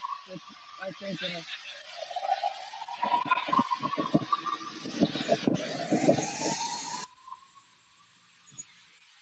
Because you heard me real easy. All right. Who is online? John now? Yeah, do you hear me? I can hear you now. You have 3 minutes. All right, sorry about that. Good evening. My name is John Oshesky, and I'm the plant manager of the U.S. Steel Mon Valley Edgar Thompson plant. I'm proudly standing in front of our continuous caster. Pittsburgh is known as the steel city, where once 60% of the nation's steel was produced. Edgar Thompson plant was the first steel mill in the region and was built by Andrew Carnegie. We utilize domestic raw materials, including iron ore from our Minnesota ore mines and coke oven gas from our Clairton plant to convert iron into steel and cast the steel into slabs supplied to the urban facility. The steel slabs produced at the Edgar Thompson plant are used to supply the appliance, automotive, and construction industries. We are the last integrated steel mill in the region, yet we are still one of the most energy efficient mills in the industry. Pittsburgh and the industry have changed, but the pride and commitment of our 600 men and women at Edgar Thompson has not. They deeply care about the community, the environment, and making a high quality product. They also care about their family, and these manufacturing jobs at Edgar Thompson provide the means to support their families. It has been estimated that for every direct manufacturing job, there are 5 to 7 support jobs, which include contractors, skilled trade unions, and suppliers.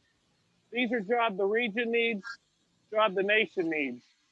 Steel manufacturing is and always will be an essential to the United States, essential to the state of Pennsylvania, and essential to Allegheny County. The coke and coke oven gas produced in Clairton are critical to the success and sustainability of Edgar Thompson and the family sustaining job the plant provides. Thank you for the opportunity to provide comment. Thank you. Next speaker is Kurt Darshik. Kurt, please unmute and you have 3 minutes. Jamie, there's a commenter regarding registrant number 43 in the comments. Okay, go ahead, Kurt. Okay. Good evening. My name is Kurt Barshik. I'm the general manager for U.S. Steel Mon Valley Works. First, I'd like to thank everyone giving my team and respectfully giving my team the opportunity to speak tonight. I have the proud responsibility for the operations at Clairton, Edgar Thompson, and the urban facilities. I've been with U.S. Steel for 27 years, 17 of those years directly in operations at the Mon Valley plants. I'd like to thank you on behalf of the 3,000 men and women who are employed at the Mon Valley Works, who make world-class coke, iron, and steel products that you use every day in Allegheny County. Tonight, I'm speaking to you from our world state-of-the-art Mon Valley Works mixing station, where we take clean coke oven gas, where it's controlled and distributed throughout the Mon Valley. It's utilized in our reheat furnaces and stoves, and we use it to generate our own electricity. This allows the Mon Valley Works to operate as one of the most energy efficient steel mills in the United States. We are certified as an alternative energy system, one of the few manufacturing facilities in Pennsylvania with this designation. The Allegheny County Health Department has proposed coke oven regulations specifically targeting the coke plant at Clairton, as it's the only remaining coke plant in Allegheny County. U.S. Steel has been in compliance with the 2019 settlement agreement between U.S. Steel and the Allegheny County Health Department, yet the proposed coke oven regulations violate this settlement agreement by the Allegheny County not following the process that's outlined in the agreement regarding any new regulatory requirements.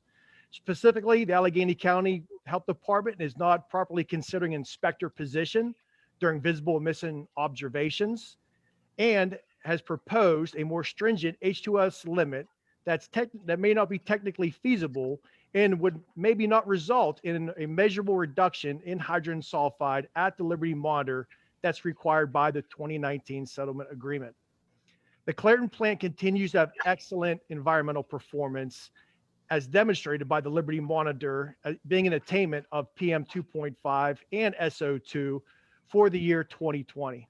In fact, 2020, the Clairton plant set record-breaking compliance levels well beyond 99% compliance. This demonstrates this performance is through us working together in accordance with the 2019 settlement. 30 seconds remaining. Absolutely. At a time when the American steel industry is fighting back from years of unfair competition, the Mon Valley Works and the Allegheny County Health Department need to continue to work together to protect the environment and the employment in the communities in the Mon Valley. Thank you for your time this evening. Okay, thank you. Next speaker is Brian Jost. You have 3 minutes. Hi, my name is Brian Jost. I'm a member of the P2E, the Pollution Prevention Education Subcommittee at the Health Department. In general, I'd like to applaud this effort by the Health Department to address air pollution, including that from coke ovens, that has eroded quality of life and health in Allegheny County and the Mon Valley. However, revisions must strengthen compliance and enforcement.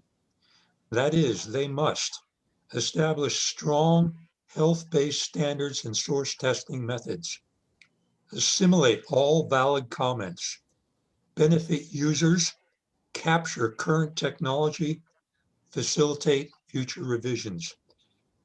Now, we recognize that the basic issue as to the coke oven facilities inspection procedures must have to do with an entirely renewed commitment by the leadership in both parties, county and U.S. Steel, to find the resources to either update facilities in step with current comprehensive coke technology or retrofit the facilities. To our knowledge, no such talks have been held. I believe it's past time to invigorate and build on the Steel City, the city of Pittsburgh. Why haven't operational and structural changes been incorporated at coke ovens to protect health in lieu of continued subpar performance as to emissions?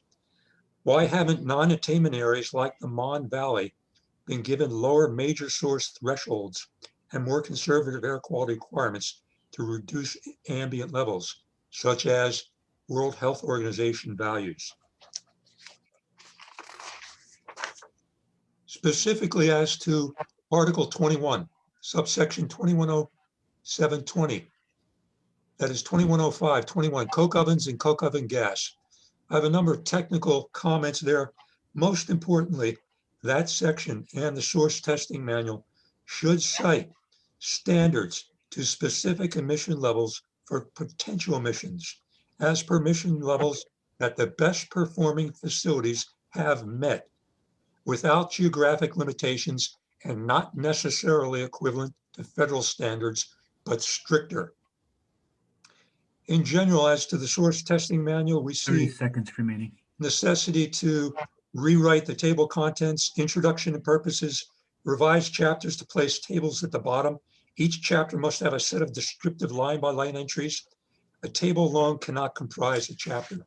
Specifically, Chapter 13, visible emissions, and Chapter 15, malodorous matter odor emissions, must be revised in recognition of the research there, advanced technology, wide use of methods, better improved methods, and a broader health-oriented approach. Thank you. Time's up there. Thank you. The next speaker is Don Perko. Don, you have 3 minutes. Okay. Good evening. My name is Don Furk. I'm the president of United Steelworkers Local 1557 in Clairton, Pennsylvania. I'm speaking on behalf of the 1,200 hardworking union represented men and women who are employed at U.S. Steel's Clairton Coke Works. Our members are the best in the business, and together we operate and maintain the largest, cleanest, most productive, and most energy efficient coke facility in the country.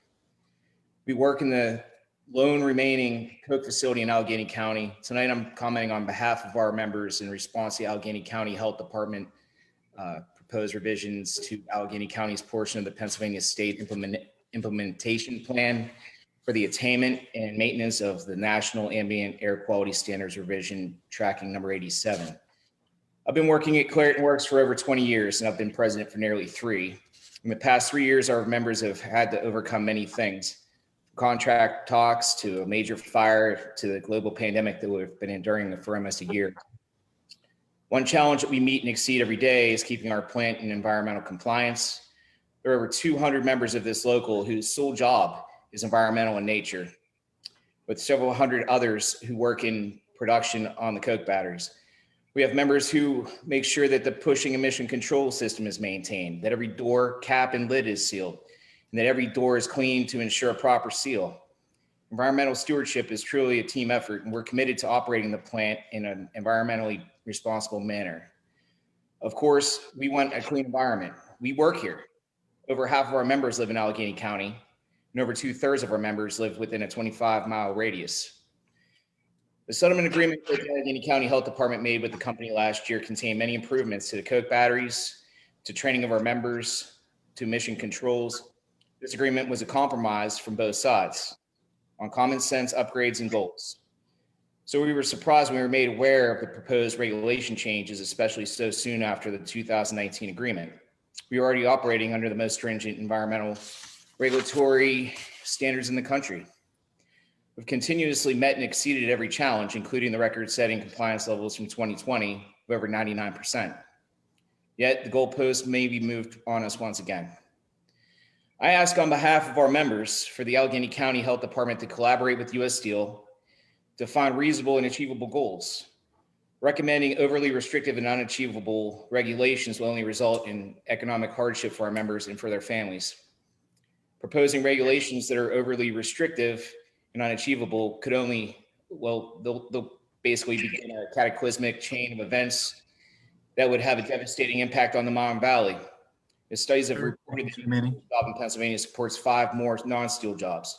Bluntly, closing Clairton won't cost 1,200 jobs. It would cost thousands. Thank you for the opportunity to give my remarks, and again, I hope for a compromise. In the meantime, our members will continue to work diligently to achieve environmental compliance daily. After all, we want clean air where we work and live. Thank you. Thank you. Next speaker is Jeffrey Nobers. Jeff, you have 3 minutes. Jeffrey, you have 3 minutes. Good evening. My name is Jeff Nobers. I'm the Executive Director of the Builders Guild of Western Pennsylvania. Builders Guild is a labor management organization. It's comprised of the region's 16 construction trade unions and local professional contractor associations. I offer the following brief remarks before the Board of Health to bring to your attention the potential and serious economic consequences that your deliberations may have upon our membership in the building trades and construction industry. Our member unions and contractors represent local businesses in the Pittsburgh region, as well as people who are your friends, your neighbors, and your relatives, and who do live in our community. In addition to more traditional construction projects, our members perform a significant amount of work at manufacturing, industrial, and energy generation plants across Western Pennsylvania. The U.S. Steel Mon Valley Works is one of our largest industrial employers and has provided a steady and reliable source of employment for generations of members of the building trades and local contractors. The Clairton Coke plant is a critical part of the company's Mon Valley Works, and its future could decide the future of the entire Mon Valley Works. If the Allegheny County Health Department would force more stringent, subjective, and arbitrary regulations on the Clairton Coke plant, it could jeopardize the future of the entire facility. Adding more stringent requirements contained in the draft coke oven regulations without providing technical review and justification to warrant such change is not how the regulatory process should be handled. Moreover, the Clairton plant already operates under the most stringent environmental standards for steel and coke operations in the United States. The proposed regulations could place in jeopardy the future of coke, iron, and steel making in the Pittsburgh region. And as some of the previous speakers have mentioned, steel making is critical to our nation. The Builders Guild and our diverse membership are committed to protecting our shared environment. We are very proud of having played a critical role in the amazing improvements in the air and water quality of the Pittsburgh region over the past several decades.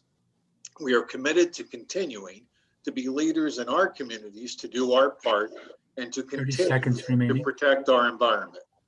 With that in mind, I would respectfully ask on behalf of our members that the County Board of Health work cooperatively with U.S. Steel and all stakeholders that rely on the future of these major operations and find solutions that will not only continue to benefit the environment, but will also allow for good paying jobs and the continued production of coke, iron, and steel in the Pittsburgh region.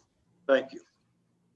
Thank you. Rachel, Rachel Gleason, you're the next speaker. You have 3 minutes. Good evening. My name is Rachel Gleason, and I am the Executive Director of the Pennsylvania Coal Alliance.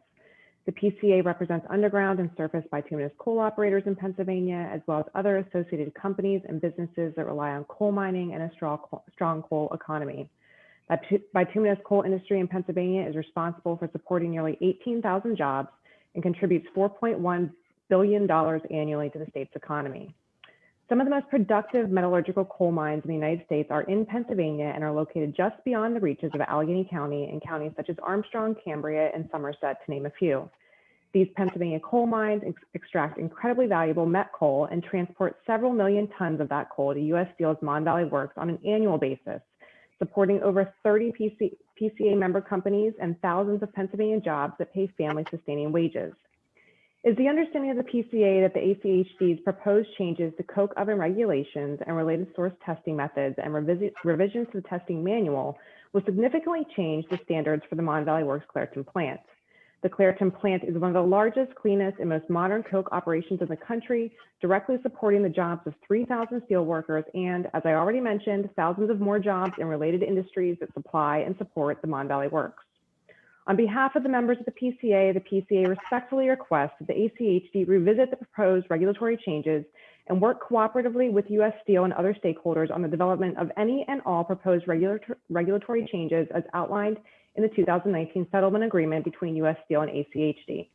Further, the PCA requests that any proposed changes incorporate achievable solutions based on current available technology, including but not limited to accurate, consistent, and objective testing methods. It is critical to underscore that the Clairton plant currently operates under the most stringent environmental standards for steel and coke operations in the United States and has completed several pollution control projects in recent years, resulting in unprecedented environmental compliance. These improvements certainly contributed to the dramatic results from the recent ambient air quality study that points to motor vehicle emissions contributing significantly to and likely to the majority of the air quality readings provided by the Liberty Monitor. This suggests that continued incremental improvements as contemplated in the settlement agreement between U.S. Steel and ACHD would be a far better policy moving forward than the current proposed regulatory changes. The Mon Valley Works helps deliver the goods and services that our society needs: healthcare, telecommunications, better transport networks, clean water, and access to reliable and affordable energy. The Pennsylvania mine coal that is sent to the Clairton plant continues to make valuable contributions to the state's economy through its hardworking people and the economic ripple created throughout communities in Western Pennsylvania. The PCA urges the ACHD to make certain that any proposed regulations are developed in a manner consistent with the settlement agreement and with the measured consideration of the broad economic impact regulatory changes have on Pennsylvania workers, their families, and their communities. Thank you in advance for your thorough consideration of these comments. Thank you. Next speaker is Barbara Random. You have 3 minutes. Hello. Oh no, Barbara, I think I muted by accident. Okay. You muted me again. Sorry. Okay. My name is Barbara Brandom. I've lived in 1118 King Avenue in Pittsburgh, 15206 since 1980. I'm a retired anesthesiologist. Allegheny County ranks in the worst 2% of the counties in the United States for cancer risk from industrial air pollution. The 10 most toxic industries collectively spew out almost 1 million pounds of harmful air pollution every year, including chemicals linked to cancer, asthma, and other health problems. Therefore, updating environmental protections so that air pollution is documented and the polluters are penalized is a very important step towards improving public health in our county. When air monitors surround the source of pollution and better pollution control technology is installed, the level of toxic emissions can fall. This was accomplished in Lawrenceville in Pittsburgh at the McConway and Torley Steel Foundry. The Clairton Coke Works, U.S. Steel's Clairton plant, is the third most toxic air polluter in Allegheny County. About 36,900 people live within 3 miles of this industry. The rate of asthma in children living in Clairton is 3 times higher than in other locations. There's also a high risk of cancer in this region. The Clairton Coke Works has been out of compliance with the Clean Air Act for 11 of the last 12 quarters, I understand. Maybe that was in the past. The Allegheny County Health Department is required to have air quality regulations that are no less stringent than those of the Federal Environmental Protection Agency and no less stringent than those of Pennsylvania. The changes in Article 21 proposed by the ACHD address such deficiencies and miscalculations that resulted in less monitoring of emissions from coke ovens. These changes address the procedures of inspection, unfortunately, not the absolute level of toxic emissions. The ill health effects of air pollution by industry are not limited to Allegheny County. PM 2.5, such as from the Clairton Coke Works, is taken by the wind and leads to premature deaths across the state. It is really time for the Clairton Coke Works to clean up.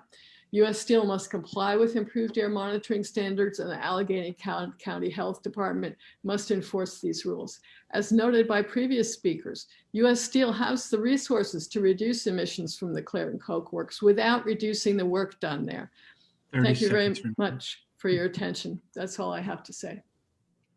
Thank you. Elena Skiba, you are next. You have 3 minutes. Thank you. Good evening. My name is Elena Skiba. I am the president of Glassport Borough Council. I serve as the vice president for the Community Benefit Trust established under the 2019 settlement agreement between U.S. Steel and the Allegheny County Health Department. I also represent Glassport as an active member of the U.S. Steel Clairton Plant Community Advisory Panel, the CAP. I also have with me this evening Tammy Ferda. She is a member of Lincoln Borough Council, the Community Benefit Trust, and also a member of the CAP.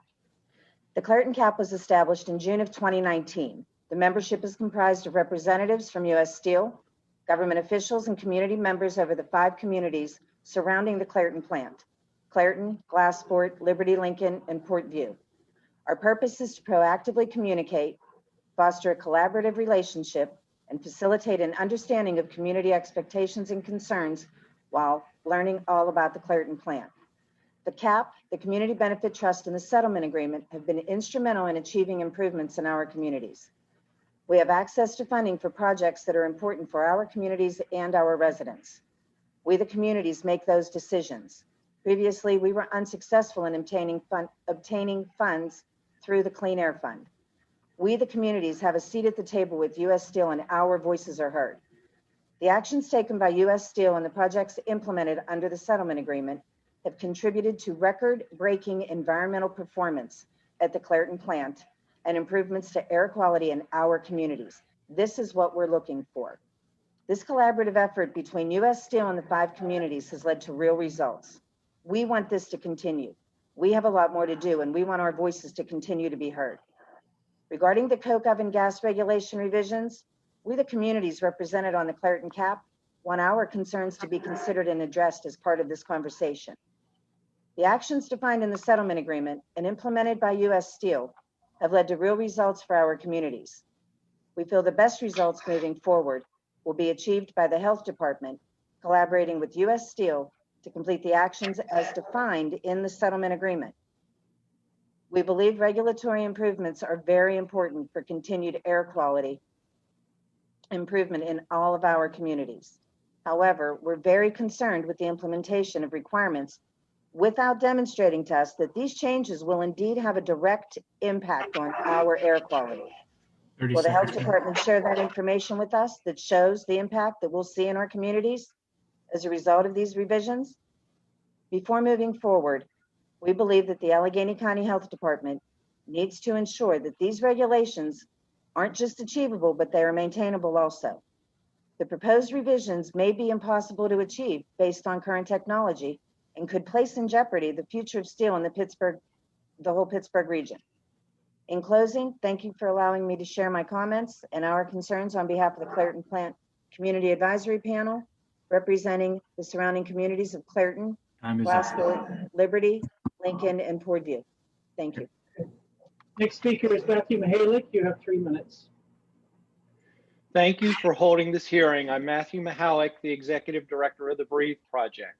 In Allegheny County, we should feel confident knowing that the air we breathe will not make us sick or cause cancer, asthma, or other diseases. We have the right to live and work in clean, safe, and healthy environments. Everyone knows that air pollution is bad for your health. No one wants to breathe dirty air, get sick, or see our children, our parents, our friends, neighbors, or our colleagues get sick or die before their time. The Breathe Project supports ACHD's assertion of its authority to establish strident coke oven regulations. ACHD should not preemptively limit its legal authority to propose regulations and enforce compliance with the Clean Air Act. The Breathe Project asserts that the proposed ACHD regulations must be as strident as possible in order to protect the health of residents of the Mon Valley and all of Allegheny County. The Clairton Coke Works has been causing air pollution problems for a long period of time. The Coke Works is a large emitter of hydrogen sulfide, sulfur dioxide, PM2.5, VOCs such as benzene and other air toxics. The facility has been the source of many violations of the Clean Air Act and its own Title V permit provisions, enforcement orders, 60-day notices of citizens' intents to sue, settlement agreements, financial penalties, ongoing court cases, explosions, fires, broken promises about repairs, and community anguish spanning decades. Our county regularly sees exceedances of the state's 24-hour hydrogen sulfide standard, specifically at the Liberty Monitor in proximity to the Clairton Coke Works. According to ACHD's own report, our region has experienced nearly 50 days per year on average over the last 20 years where the Liberty Monitor recorded exceedances of the 24-hour H2S standard. More notably, there have been no noticeable improvements in meeting this standard over this 20-year period of time. The average number of days with exceedances in the last 5 years is 51 days. This alone justifies more strident requirements and updates for coke oven regs. For 2020, Clairton Coke Works operating in a reduced operating state still exceeded the H2S standard's 24-hour standard at least 26 days based on preliminary data. It's clear that coke oven regulations, inspections, and enforcement all need to become more robust, strident, and effective. For these reasons, the Breathe Project encourages ACHD to maximize its efforts to protect the health of the Mon Valley and Allegheny County residents by finalizing updated coke oven regulations that clearly reduce emissions and eliminate the possibility of exceedances of the state's 24-hour H2S standard. Thank you very much. Thank you. Next speaker is Shelley Ross. Shelley, you have 3 minutes. Thank you. I'm Shelley Ross, and I live in Swissvale. Everyone in our family is affected by air pollution. I have children with asthma and a partner with bronchiectasis. On days when the air quality is discernibly bad, I look at Allegheny County's air quality website. Often I can see a peak in poor air quality categorized as unhealthy for sensitive groups. These ratings occur day after day. Why does this persist when we know the disastrous effects it has on our community? Pollution in Allegheny has long been linked to higher rates of asthma and very recently an increased risk of stroke in adults with atrial fibrillation. 10 industrial polluters, the toxic 10, are responsible for most of the toxic emissions plaguing our country. And 1 in 3 residents of Allegheny County lives within just 3 miles of one of these facilities. The Clairton Coke Works is one of the largest individual sources of these dangerous toxins, as well as sulfur emissions.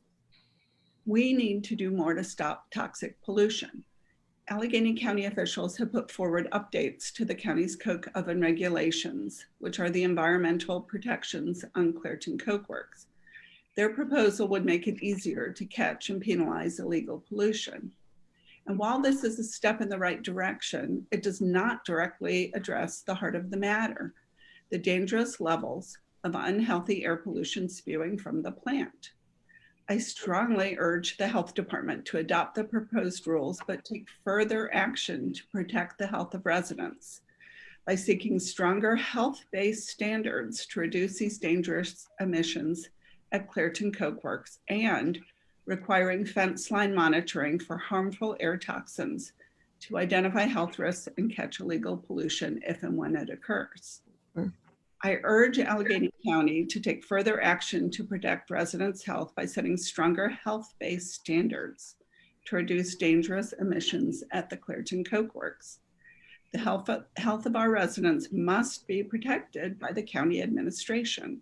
If the primary goal of county administration isn't to keep us safe and healthy, what is? Thank you. Thank you. At this point, Melanie Palone is going to speak for Marta Pelosi. So Melanie, you have 3 minutes. Thank you. Can you hear me? Yes. Good evening. My name is Melanie Palone. I'm from Oakmont, Pennsylvania. I've lived in the Allegheny Valley for 50 of my nearly 60 years. I was born premature, but my asthma developed over time as a young adult. I do credit it to some degree living 5 miles upriver from what is now ATI, one of the toxic 10 polluters in our county, as well as directly across the river from 2 power plants. I am old enough to remember the soot on the porch, but what you can't see still hurts you. Dirty air accumulates near the rivers and it stays there.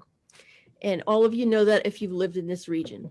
There have been many days when my breathing is labored when I'm otherwise healthy. Now, I admit my grandparents and great-grandparents emigrated here to work in the mills. So I did benefit from that industry somehow. However, my father devoted his brain power as a metallurgical engineer, so I know that advances exist and that U.S. Steel takes advantage of the improvements in smelting and rolling processes. So I fail to understand why you cannot take advantage of the technological advances to clean the processes and emissions from your plants. They've been available for decades now. We are not asking you for miracles. And why does the county health department continue to use kid gloves with U.S. Steel? Air does not know boundaries, whether Neville Island, the Mon Valley, the Allegheny Valley, nowhere in Allegheny County is there a good place to breathe. And I will bet that most of the people benefiting from the plant don't live exactly next door. The people of Clairton have suffered too long. Air pollution is hardest on those who live in proximity to emitting the pollution. That's an environmental justice issue. You could live 10 miles away and still suffer.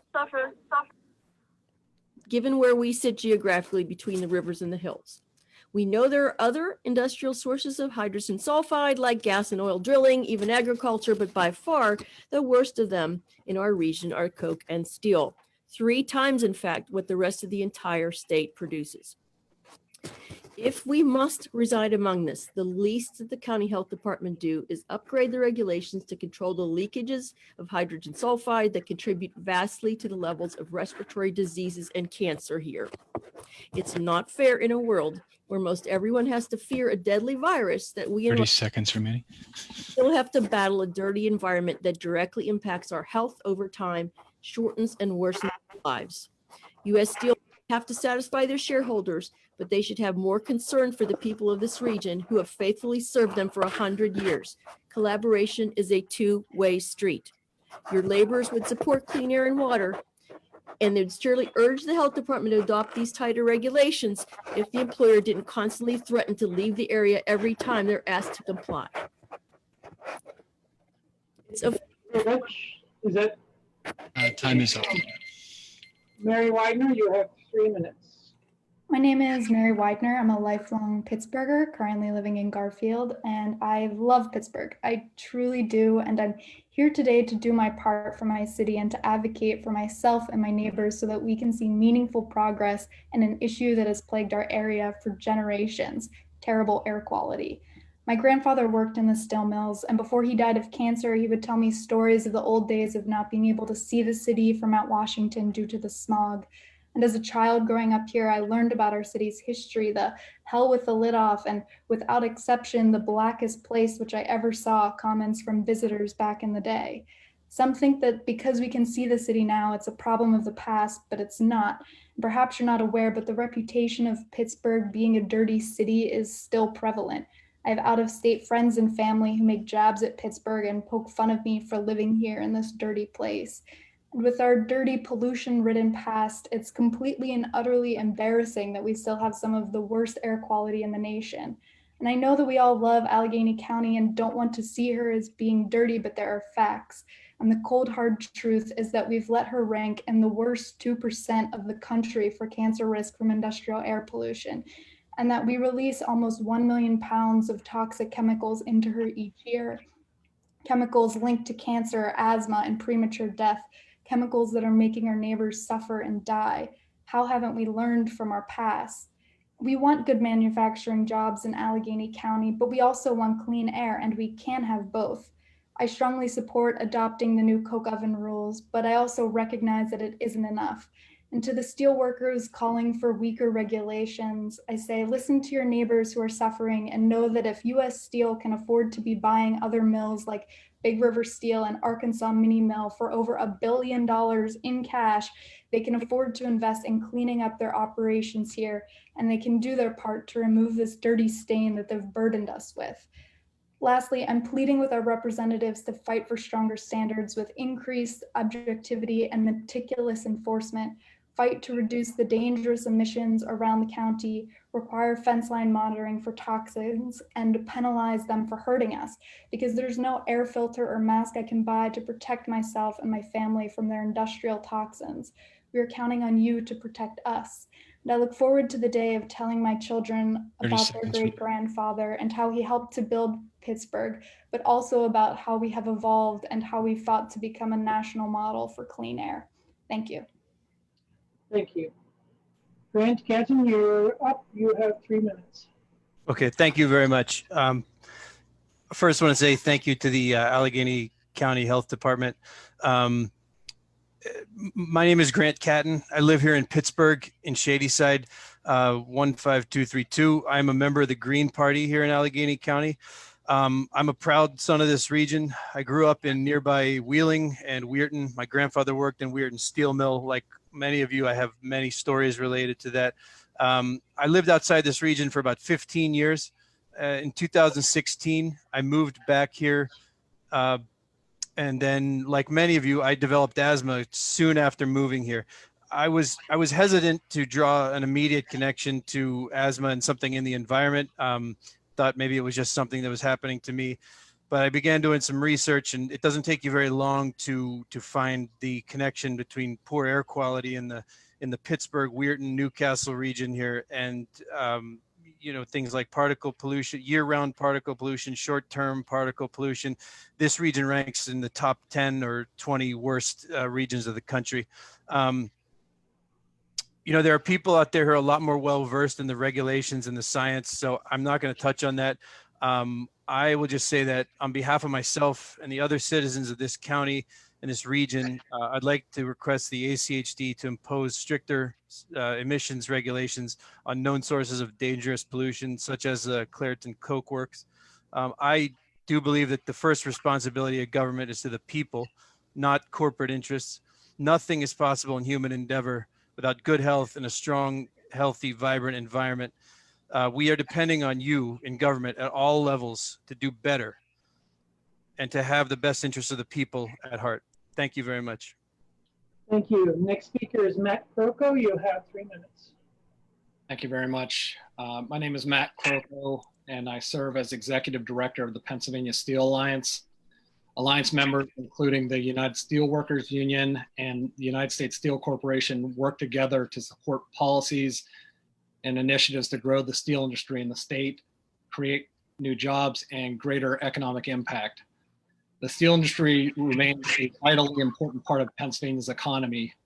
And according to a 2018 economic impact study by the American Iron and Steel Institute, the steel industry directly employs over 34,000 workers who earn $3.14 billion in annual wages and salaries. This equates to an average annual salary of over $92,000, while generating about $22.5 billion in output. Furthermore, the industry provides more than $5.9 billion in local, state, and federal revenue. U.S. Steel's Mon Valley Works is an integrated steel making operation located in Allegheny County and is the largest steel producer in Pennsylvania. The Mon Valley Works is considered a world-class manufacturing operation and employs 3,000 USW members. These hardworking men and women of the USW live, work, and raise their family in Allegheny County and across the Pittsburgh region. The health department is considering proposed regulations that will change standards to the coke ovens in Allegheny County. Of course, the only remaining coke ovens in Allegheny County are those that operate at the Clairton plant. The Alliance has concerns with the process leading to the proposed regulations, which include the proposed regs violate the 2019 settlement agreement entered in between U.S. Steel and ACHD. The proposed regulations do not include fair, objective, consistent, and accurate test methods and observation procedures for monitoring performance. Also, adding the more stringent requirements without providing technical review and justification to warrant such change is not how regular processes should be handled. Finally, the proposed regulations may be impossible to achieve based upon currently available technology. On behalf of the Alliance, we respectfully request the reconsideration for the approach taken in this proposal and take into 30 consideration seconds remaining. the serious impact your actions may have on the 3,000 hardworking men and women employed at the Mon Valley Works. Thank you very much. Thank you. Next speaker is Mark Jeffrey. You have 3 minutes. Good evening. Thank you for the opportunity to give some comments on the Allegheny County Health Department's proposed revisions to Article 21 coke oven and coke oven gas regulations. In this rule, as in any rule, clarity is needed to provide the regulated community, the regulator, and the community members with a clear path to determining compliance. U.S. Steel has requested multiple times that ACHD provide language that includes a fair, objective, consistent, and accurate observation methodology so that the regulator, the regulated community, and the community members can rely on consistent and standardized methods to determine compliance. This current rule, as proposed, does not achieve these objectives. In addition, ACHD has not abided by the 2019 settlement agreement, in which the parties agreed to a process for future coke oven rulemaking, with a focus on test methods, as well as a process for the adoption of more stringent emission standards. In the agreement, ACHD committed to consideration of incorporating averaging times for opacity readings, clarification on observer positioning, and or appropriate inspector record keeping. To date, ACHD has not provided any meaningful consideration or justification for the proposed regulations. By not following the agreement, ACHD has created a more ambiguous rule than is currently in place. In several instances, ACHD is proposing more stringent standards, yet ACHD has not provided the justification, technical feasibility, or environmental benefit as required by the agreement and the traditional rulemaking process. Due to the lack of clarity and unjustified incorporation of more stringent requirements in the proposed regulation and the failure to abide by the 2019 settlement agreement and order, U.S. Steel will be submitting a notice of dispute for the terms of the settlement agreement for ACHD's breach of its obligation under the settlement agreement. I appreciate the opportunity. Thank you. Thank you. Next speaker is Dee Kucherka. You have 3 minutes. Hi, I'm the Vice President of the Isaac Walton League, Allegheny Chapter. I'm also a registered nurse. I was born here in Pittsburgh, and I have worked in many emergency room departments throughout the city. Let me be perfectly clear. Air pollution kills. In studies where they compared heart attacks and high cholesterol, or heart attacks and air pollution caused more heart attacks. Now, there are no drugs to treat air pollution. You simply have to stop polluting our air. As Pennsylvanians, we have a constitutional right to clean air. Please respect our right to live. Thank you. Thank you. Next speaker is Mike Stout. Mike, you have 3 minutes. My name is Mike Stout. I live in Castle Shannon in the South Hills. For the past 2 years, I've been the president of the Allegheny chapter of the Isaac Walton League, the oldest conservation group in the United States. And our mission is to protect the soil, the water, the air, and the natural habitat. For 40 years, I also worked in Homestead, and for 10 years, the last 10 years, I worked at the Homestead Steel Mill, and I was the grievance chairman at the Homestead Steel Mill. Once again, we have the same situation we've had for the last 40 years, where citizens in the community are getting pitted against the workers in the plant. And who's getting off and who's getting away with murder, in my opinion? The financiers and the managers downtown at 600 Grant Street or wherever the hell their headquarters are now. Our problem is not the workers. Our problem is not the management at the plants. Our problem is the people downtown at US Steel who will not spend the money to fix the problem at the Clairton Works and at the ET Works. These outlaws, and that's what they are. They're outlaws, just like the president we just got rid of. They're outlaws. They operate above the law, and they have for the last 40 years. In 1979 at Homestead, our local union, the workers, sued the company for polluting the air and the water. We got a consent decree out of the company. I still have a copy of it signed by then Chairman Roderick. He signed an agreement to clean up the air and clean up the water. And what did he do? He reneged on the agreement. 6 months later, bought Marathon Oil for $6.4 billion and shut 4 Mon Valley mills down. Today, fast forward, he's doing the same thing to the workers at Clairton, ET, and Irvin Works. They said they were going to put $3.1 billion into this Mon Valley Works in the Clairton, cleaning it up and putting new operations in there. What have they done since then? They've reneged on that agreement. They backed off and they bought a steel mill, a mini mill in Arkansas. They are doing the exact same thing. Our health department, if you want to solve the problem, don't go after the workers and don't go after management. Stand up for the communities, stand up for our citizens, stand up for our workers, and go after the big shots downtown. They're the ones that control the purse strings, and they're the ones that aren't spending the money to clean up what needs to be 30 cleaned seconds. up. And I'd like to say that I have submitted written documentation. I have many friends still working at the Clairton Works. I consider Don Furco a union brother, and I'm very close friends with many of the workers at the Clairton Works. They want to clean that place up too. What they're left faced with, just so you 10 seconds. everybody knows out there, is patchwork, patchwork, patchwork. So please don't let them divide us up. Stand up. And I'm a member of the Green Party, and I'm a member of the Isaac Walton League, and I'm a member of the United Steelworkers Union. And it's time we stood up to the corporations and Wall Street. Thank you. Okay, next speaker is Richard Latanzi. You have 3 minutes. Thank you. My name is Richard Latanzi, Mayor, City of Clairton. I would like to thank you for allowing myself to speak to you today on behalf of my community and my constituents. The City of Clairton is near and dear to me and my constituents of many years. We appreciate the many support and taxes that keep our city afloat. We here at the city are very happy with the CAP meetings, the Benefit Trust, and Settlement Agreement. The Benefit Trust is a direct infusion of new projects that will indeed benefit our community. A community center tops our list. We were having difficulties in obtaining funds through the Clean Air Fund. So the benefit trust works well for Clairton and the impacted communities.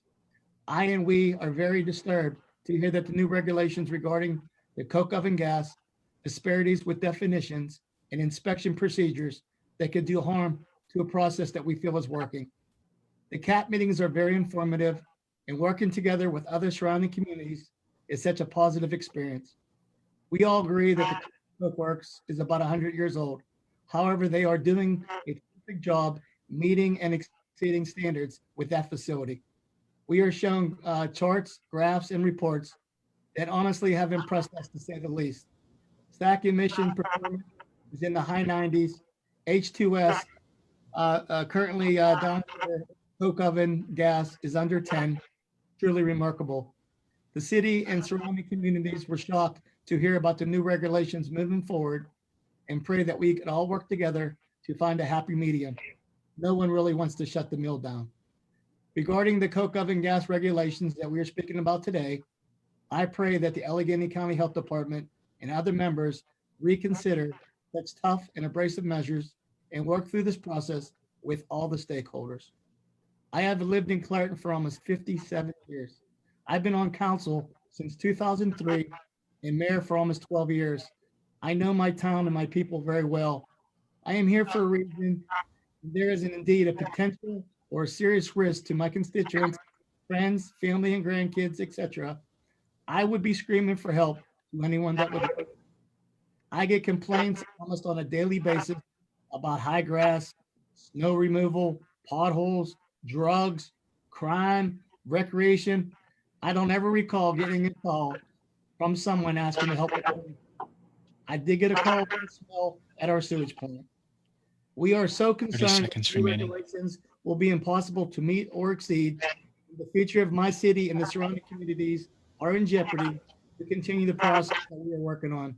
U.S. Steel provides 3,000 jobs and additional 5,000 jobs that support the mill, dozens of businesses that survive with the support of the mill and the workers. As a child, my house smelled like rotten eggs. I went fishing and the water was murky. I couldn't even see what I caught until I looked in the water. The large mountain across the plant had no vegetation, and there was a film of black particles on our windowsills. Sorry, time is up there, sir. None of that exists today, and I thank you for your time, and thank you for working together with everyone involved. Thank you. At this point, I need to remind people that anyone who registered today, we will not be able to take your comments. The registration, the deadline was 5 p.m. yesterday. So anyone who registered today, we will not be able to take your comments. Please put them in writing. We certainly want to hear from you. On the next three people on the list, Sean Nolan, Pamela Bruno, and Michelle Green. I do not see your names. So I'm going to move on to Matthew Cates. If any of you three are here, please send me a text, a chat message. But in this case, Matt Cates, you have 3 minutes. All right, thank you very much. First of all, I'd like to say that I'm a proud resident of Allegheny County, and I'm also a proud member of the Green Party. And just listening to some of these people who represent the interests of U.S. Steel talk, it's like they're minimalizing the quality of life of people that live in the area. And just because we've gone from very, very bad to just very bad is unacceptable. And I would just hope that the health department could see that and could look at ways to further make the situation better for everybody. I mean, rather than avoiding more strict regulations, the ACHD should require U.S. Steel to do things that will reduce emissions at the Clairton Coke Works. For example, the ACHD should require improved work practices standard for coke ovens, including standards for fixing or replacing equipment. This should include requirements for addressing leaks and fugitive emissions from door areas, charging ports, offtake piping, pushing combustion stacks, and soaking. The 2019 settlement agreement with U.S. Steel requires 99% compliance from the Clairton Coke Works, and the proposed regulations could be made more stringent while also still maintaining that 99% compliance. The tightening of the proposed rules would not be arbitrary because it would ensure that the compliance levels required by the agreement are met. Health Department, I would just like to thank you very much for your time, and I appreciate it. Thank you. I have a note that Pam Bruno is on. Pam, if you are on a phone, please press *6 to unmute, and you have 3 minutes.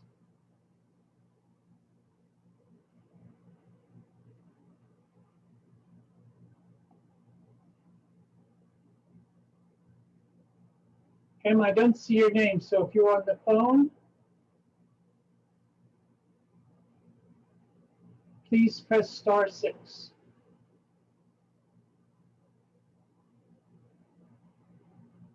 All right, someone please send me a chat message to explain what's happening. Next person will be Saul Voucher. Saul, you have 3 minutes. So I think you are unmuted.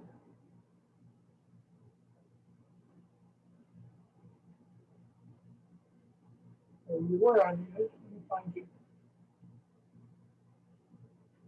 Okay, let me find your name. I see that Saul cannot unmute himself. All right. You should be able to now. Can you hear me? Yes. Hi, my name is Saul Boucher. I'm a resident of Pittsburgh. I live on the East End. And so while I'm fortunate not to live right near the Clairton Coke Works, I do know at least one person who has, since moving to Pittsburgh, developed asthma and didn't, or at least been diagnosed with asthma that previously was not a known condition. I also, the other year I was reading the book Strangers in Their Own Land, which is kind of a study of industrial pollution, mostly in the South. And as I was reading it, I became curious, like where Pennsylvania stood in the rankings. And I was surprised when I looked up on the EPA website that actually Pennsylvania is the second highest state for toxic releases. And if you zoom in a little bit and look at the short list of places in the state that are guilty of toxic releases, Clairton Coke Works makes that short list. And I've had a couple of firsthand experiences with sort of the industrial pollution in the air in the Pittsburgh area. I'm an avid cyclist, I would say, and a few years back, I was riding through Clairton, I think in the evening, on my way to the Montour Trail, where I was planning to camp. And as I came into Clairton, I still remember there's just this like burning scent. It really assaults your nostrils and your whole respiratory system as you're coming in. And it's as you get into Clairton proper, it is made worse by the combination of that and the sewage treatment plant that's there. It's just really it was a nauseating experience, even going through there for a few minutes. I couldn't imagine how people put up with it when they lived there. So that was a few years ago, and actually just this summer there was a day when I was riding my bike through Wilkinsburg, coming from Squirrel Hill, and it was the evening. It was a pretty hot day. There wasn't much breeze, and I was actually experiencing physical chest pain until I got up north of Wilkinsburg over the ridge. So just the 30 seconds remaining. Sitting in that valley was unbelievable. So I would urge the county health department to implement regulations to keep the pollution as low as it possibly can be kept within pursuant to law. And I think it's sad that isn't already the status quo. Okay, thank you. Next speaker is Stvn Mrtnz. Stvn, if you can unmute, you have 3 minutes.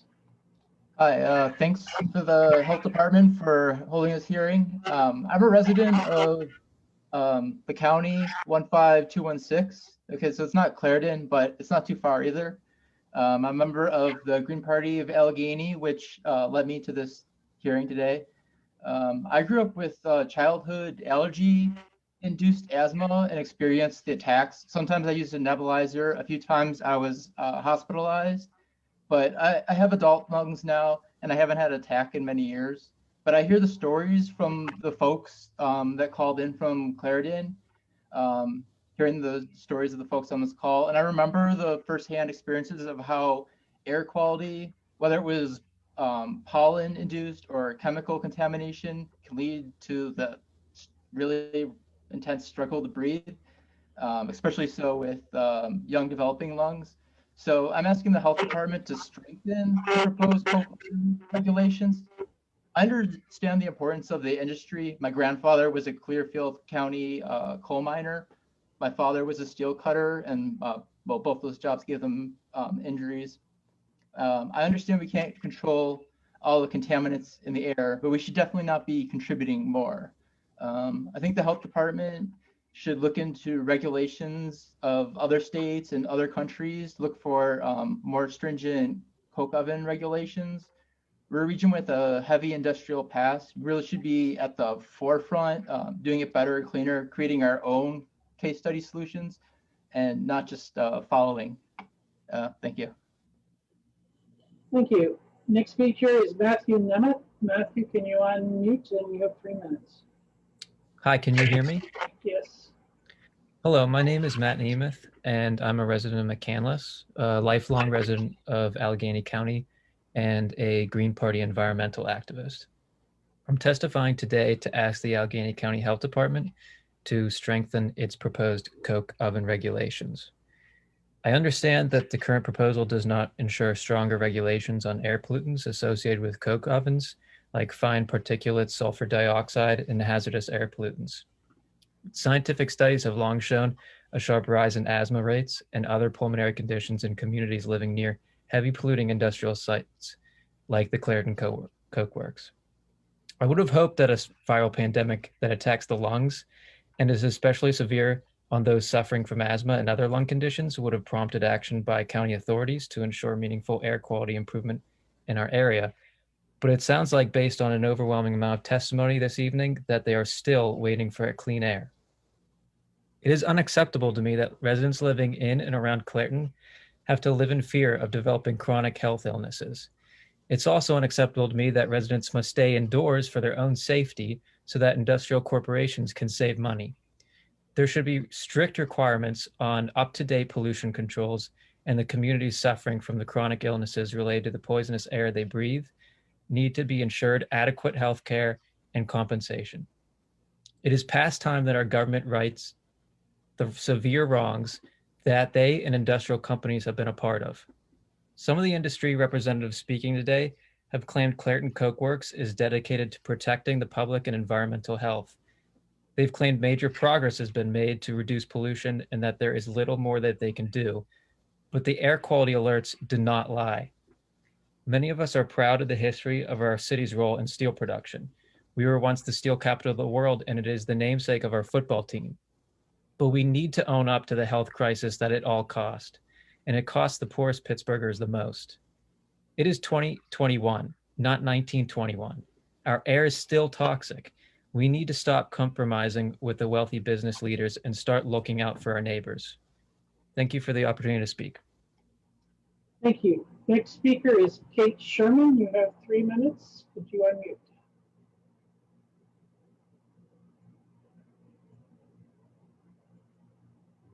Okay, can you unmute? Thank you. Thank you. My name is Kate Sherman. Pittsburgh, it's a city of neighborhoods, and our strength is our community connections, our collaborations, and our considerations. I know this because I have lived and worked as a small business owner in Pittsburgh for over 20 years, and I love this city. My husband, myself, and our 2 young children have lived in Edgewood Borough for the past 12 years. And it was when we moved to Edgewood that we began to notice the terrible industrial stench on a regular basis. Sometimes it smells like sulfuric egg odors. Sometimes it's like fire or chemicals burning. On certain days, our eyes burn as soon as we step onto the porch. In the summertime, when we desperately want to enjoy the cool evening breeze, We're forced to seal up the house like a tomb because of acrid clouds of stench emitted throughout the night that flood the house and the lungs of our sleeping children. We deserve health-based standards on these emissions from U.S. Steel, Clarion Coke Works. We know these emissions are dangerous. They are carrying toxins which cause respiratory problems. Why do they not have proper filtration? Why is the enforcement so weak that this has to be a perpetual problem? We use the Smell Pittsburgh app to see we see other citizens' reports blanketing the land between our house and U.S. Steel. We email the ACHD in order to report air quality concerns when the odors and effects are so heinous that we hear our children yelling, "It's a stink day, it's a stink day." You know, we hear this too often. Our kids just want to go out and play. Our son has developed a chronic upper respiratory issues and once had to be taken to Children's Hospital by an ambulance because his airway had an acute inflammatory reaction to who knows what was in the air that night. I have personally been diagnosed with multiple nodules in both of my lungs. You know, in the neighborhoods of Clairton, McKeesport, Munhall, Glassport, Homestead, Braddock, Forest Hills, Swissvale are all between where we live and U.S. Steel operates. So there must be countless families suffering greater than we are. This is not okay. U.S. Steel should have fence line monitoring on all its facilities 24/7, as well as strengthened rules on fine particulate emissions. Just as we're expected to be good neighbors, we demand that corporations like U.S. Steel, who are 30 emitting seconds remaining. catastrophic toxic loads into the air we share, that they be held accountable, that they be monitored and held accountable. They must improve upon their emissions capture. The problem is not a lack of data. The problem is a lack of regulation and accountability toward this privileged corporation. For the sake of all the children in this region, I am testifying today in support of the proposed coke oven rules, and I ask that the county take stronger actions to protect all residents' health. Thank you. Thank you very much. Thank you. Next speaker is Catherine Kulandaivel. You have 3 minutes. Hello, my name is Catherine Kulandaivel. I have been living in the Pittsburgh area for almost 4 years. And I've been doing a lot of gardening ever since I moved here. And specifically, I worked a lot in some community gardens that they have out in Braddock near the Edgar Thompson steel mill. And we would have to wipe off the particulates, gray, like gross gray stuff off of the produce because of our proximity. And I think back to that a lot, even though I don't work out there anymore, because I just wonder what it would be like if we could see all of the particulates that are invisible to the human eye that end up just going down our windpipe into our lungs. So I'm testifying today to ask the health department to strengthen its proposed coke regulations because the Allegheny County Health Department does not propose to make emission standards more stringent for any of the 3 types of air pollutants associated with coke ovens. And we just need regulations on, or stringent regulations on all types of air pollutants, especially the ones associated with coke plants.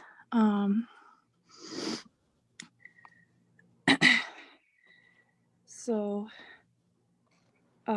just echoing a lot of the testimonies tonight that are begging for our health by strengthening regulations on coke oven emissions. Thank you. Thank you. Lee Willard, you are next. You have 3 minutes. Hi, my name is Lee Willard. I am a climate reality leader and member of the Green Party. I am testifying today to plead with the Allegheny County Health Department to strengthen proposed coke oven regulations. Since moving to Swissvale, I have noticed a drastic difference in the air. At night, the odors are much worse. I smell rotten eggs and other chemical fumes. I've suffered many symptoms, including a runny nose, a burning throat, fatigue, shortness of breath, heart palpitations, headaches, and irritated eyes. My pets now suffer also. They wheeze and snore all day and night. U.S. Steel needs to be held accountable and make necessary changes immediately. There is no time to waste. Besides asthma, cancer, heart attacks, COVID deaths, and many other disorders due to air pollution, we are also in a climate crisis. Air pollution is speeding up environmental disasters. Clean air is a human right. We are counting on you, the Allegheny County Health Department, to make the U.S. Steel executives pay for improvements. Thank you for your time.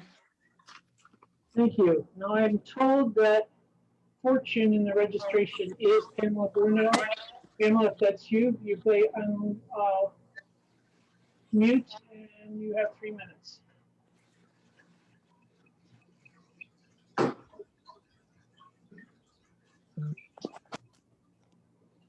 Okay, Pamela, you raised your hand. I'm not sure what that is. You can, if you cannot, I'll send you a thing again. Can you unmute? Okay. There. Hello, I'm sorry. My name is Pamela Bruno, and I have lived in Pittsburgh all my life. I'm 64 years old.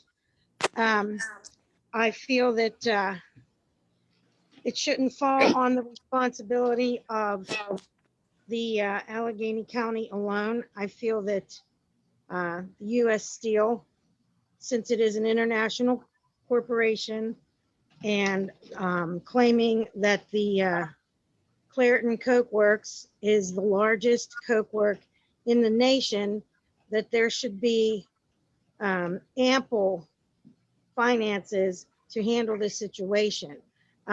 We as citizens in Allegheny County have to pay an emissions inspection on our cars. We are the only county, I believe, in the state of Pennsylvania that are required to do this. This year, we did not get a break on our emissions because of COVID. We all had to, while we were struggling with losing jobs, etc., had to be held responsible for our emissions. Now, U.S. Steel should be held to the same standards. They have a responsibility to take care of this emission situation. And I just feel that, you know, the bigger you are, it doesn't mean that you get the breaks. We're doing it, we're doing our part. So U.S. Steel should also be doing their part to make sure that we are living in a safer clean air community. Thank you very much. Thank you. Clifford Lau had announced that he was leaving the meeting, so he is gone. Next speaker is Riley Mann. You have 3 minutes. Hi, my name is Riley. I am a young environmental activist. I live in the South Hills. I work with the Green Party. The air quality is something that is extremely important to me. Our county has some of the worst air quality in the country, being one of only 10 that received all Fs on the American Lung Association's 2018 air quality report. It is also in the top 2% of counties in terms of cancer caused by air pollution. Now, I'm not going to pretend that I'm an expert on all the particulars, but nonetheless, I do feel that it is my civic duty to testify today to implore the Allegheny County Health Department to strengthen this proposed regulations on coke emissions. I sympathize with the workers who fear the loss of their jobs, but I feel like it's important to stress that the choice between a healthy environment and jobs is a false dichotomy. A green energy revolution is on the horizon, and countless jobs will be created from the need to build and maintain this green infrastructure. Air pollution is a public health crisis that causes countless deaths every year, and the proposed regulations simply do not go far enough to protect the public. No amount of short-term economic benefits is worth the death of a single human being or a single child. I appreciate you taking the time to hear out my concerns. I trust that you will make the right decision. Thank you. Sue Bialotowski is not on the list here, or I don't see her on the registration, so we'll move on. Rajani, you have 3 minutes. Hi, can you hear me? Yes. Thank you. I'm Rajni Vaidyanathan and I live in Allegheny County and have for 20 years now. President Biden today joined us to the Paris Accord again. What we do in our little communities matter to what we say when we join the climate accord again. Our actions need to speak louder. Hearing from our neighbors from Clairton and other communities downriver has and continue to suffer. It's heartrending to hear how much this has affected them and continues to affect my neighbors. I hold all of us responsible for turning a blind eye to their pain. Cokework folks came and said that they have the best technology, so they have nothing to worry about. Why the opposition? Clairton Cokeworks remains one of the largest individual source of dangerous emissions, especially sulfur emissions and air toxins such as benzene, which is a potent carcinogen. At this time of COVID, which is going to be with us for a while, we've not beaten it back yet. We urge you, the health department, to put us, the residents of Allegheny County, over Cokeworks. I do believe this should be a government for and by the people and not the industry. Industry shouldn't be telling us what regulations they're willing to accept. I commend our Allegheny County officials for putting forward the updates to the county's coke oven regulations. Now I'd like to ask you to do more to protect us, the people. We want you to address directly the dangerous levels of unhealthy air pollution spewing from this plant. The health department should pay attention to health issues of us, the residents, by setting stronger health-based standards to reduce dangerous emissions at cokeworks. I strongly support the adopting of the new coke oven rules so that Allegheny County is better equipped to protect us, the people, catch and penalize illegal pollution. I also urge the county to take further action to protect us, the residents' health by setting stronger health-based standards to reduce dangerous emissions at this Clairton Coke Works. Thank you for taking the time to let me testify. Appreciate it. Thank you. Andrew Calvary is not signed in yet, so we'll move to Rachel Wilkinson. You have 3 minutes. Hi, my name is Rachel Wilkinson. I live in Pittsburgh in Greenfield. I love my neighborhood and I love walking through my neighborhood. On days when the air is clear, you can see beautiful views of downtown and the Cathedral of Learning. But of course, as many here have testified to and are well aware, the air here is not clear every day. In addition to the haze, I think many of us are also familiar with the smell. The smell that sometimes descends at night is an overpowering rotten egg smell. It permeates my entire house, even with all the windows closed. It's made my eyes burn, it's caused me headaches, it's kept me up at night. I remember the first time I smelled it back in 2017, I called the gas company, just assuming that there had to be a huge gas leak somewhere in the neighborhood. But in communicating with neighbors, I found out that in fact, this was air pollution wafting 10 miles from the south, that it was sulfur dioxide from the Clairton Coke Works. And I'm thinking of our earlier Clairton callers, if you can imagine being 10 miles to the north, how truly dire the situation must be at the source. So I learned that my symptoms were actually not uncommon and relatively mild by comparison, but that children in Allegheny County have an asthma rate 3 times higher than the national average. I joined the Smell PGH app, where neighbors daily report nausea, migraines, inflamed sinuses, and difficulty breathing. And of course, as the last person pointed out, all this is now happening amidst a pandemic with a deadly respiratory virus. I know the Allegheny County Health Department is aware of all this information.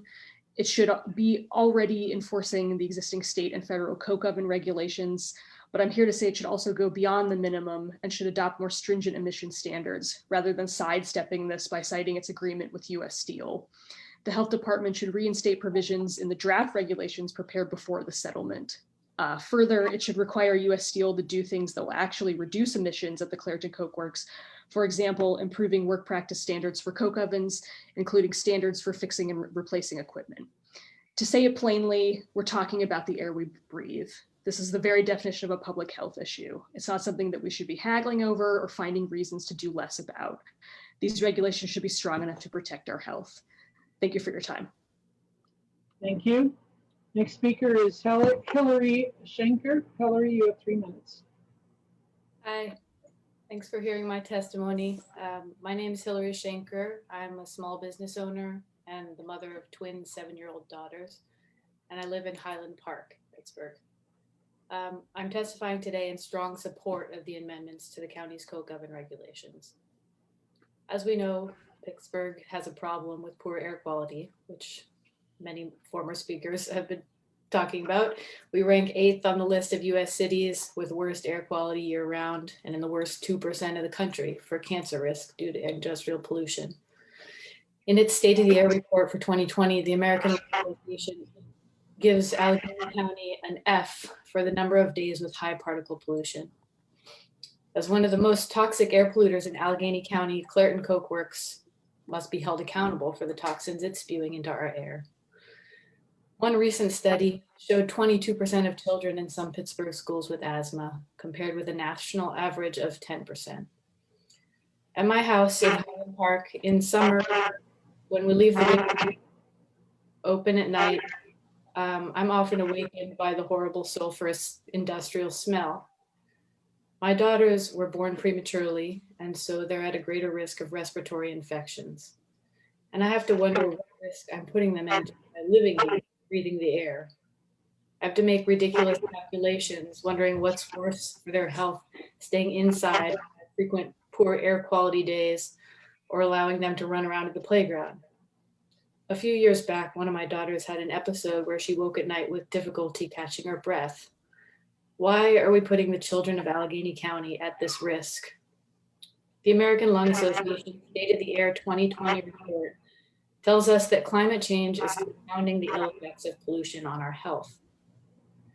We know that air pollution and climate change are two sides of the same coin.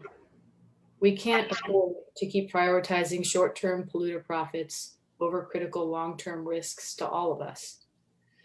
We must do everything in our power to protect our health and our children's health now. I'm doing what I can by showing up to testify at this hearing. Please do your part by passing these amendments. And then go much further to reduce pollution from Clairton Coke Works to levels conducive to human health, as well as allow fence line monitoring for toxins. Thank you for the chance to give this testimony. Thank you. Kelly Kuchemchek is not logged in, so we'll move on to Joe Schreiber. Joe, you have 3 minutes. Hello, my name is Joe Schreiber, and I'm a lifelong resident of Allegheny County. My parents were also lifelong residents, and I can't help but wonder whether my father's untimely passing 2 years ago due to lung cancer was connected in some way to the air he breathed all of his life. I grew up in Bellevue, and I do remember many days when the smell in the air was not very pleasant. I currently live in Shaler, and my wife and I have raised 3 beautiful daughters, and I'm speaking today so that they and all of their friends and all the other beautiful sons and daughters in our community can breathe clean air.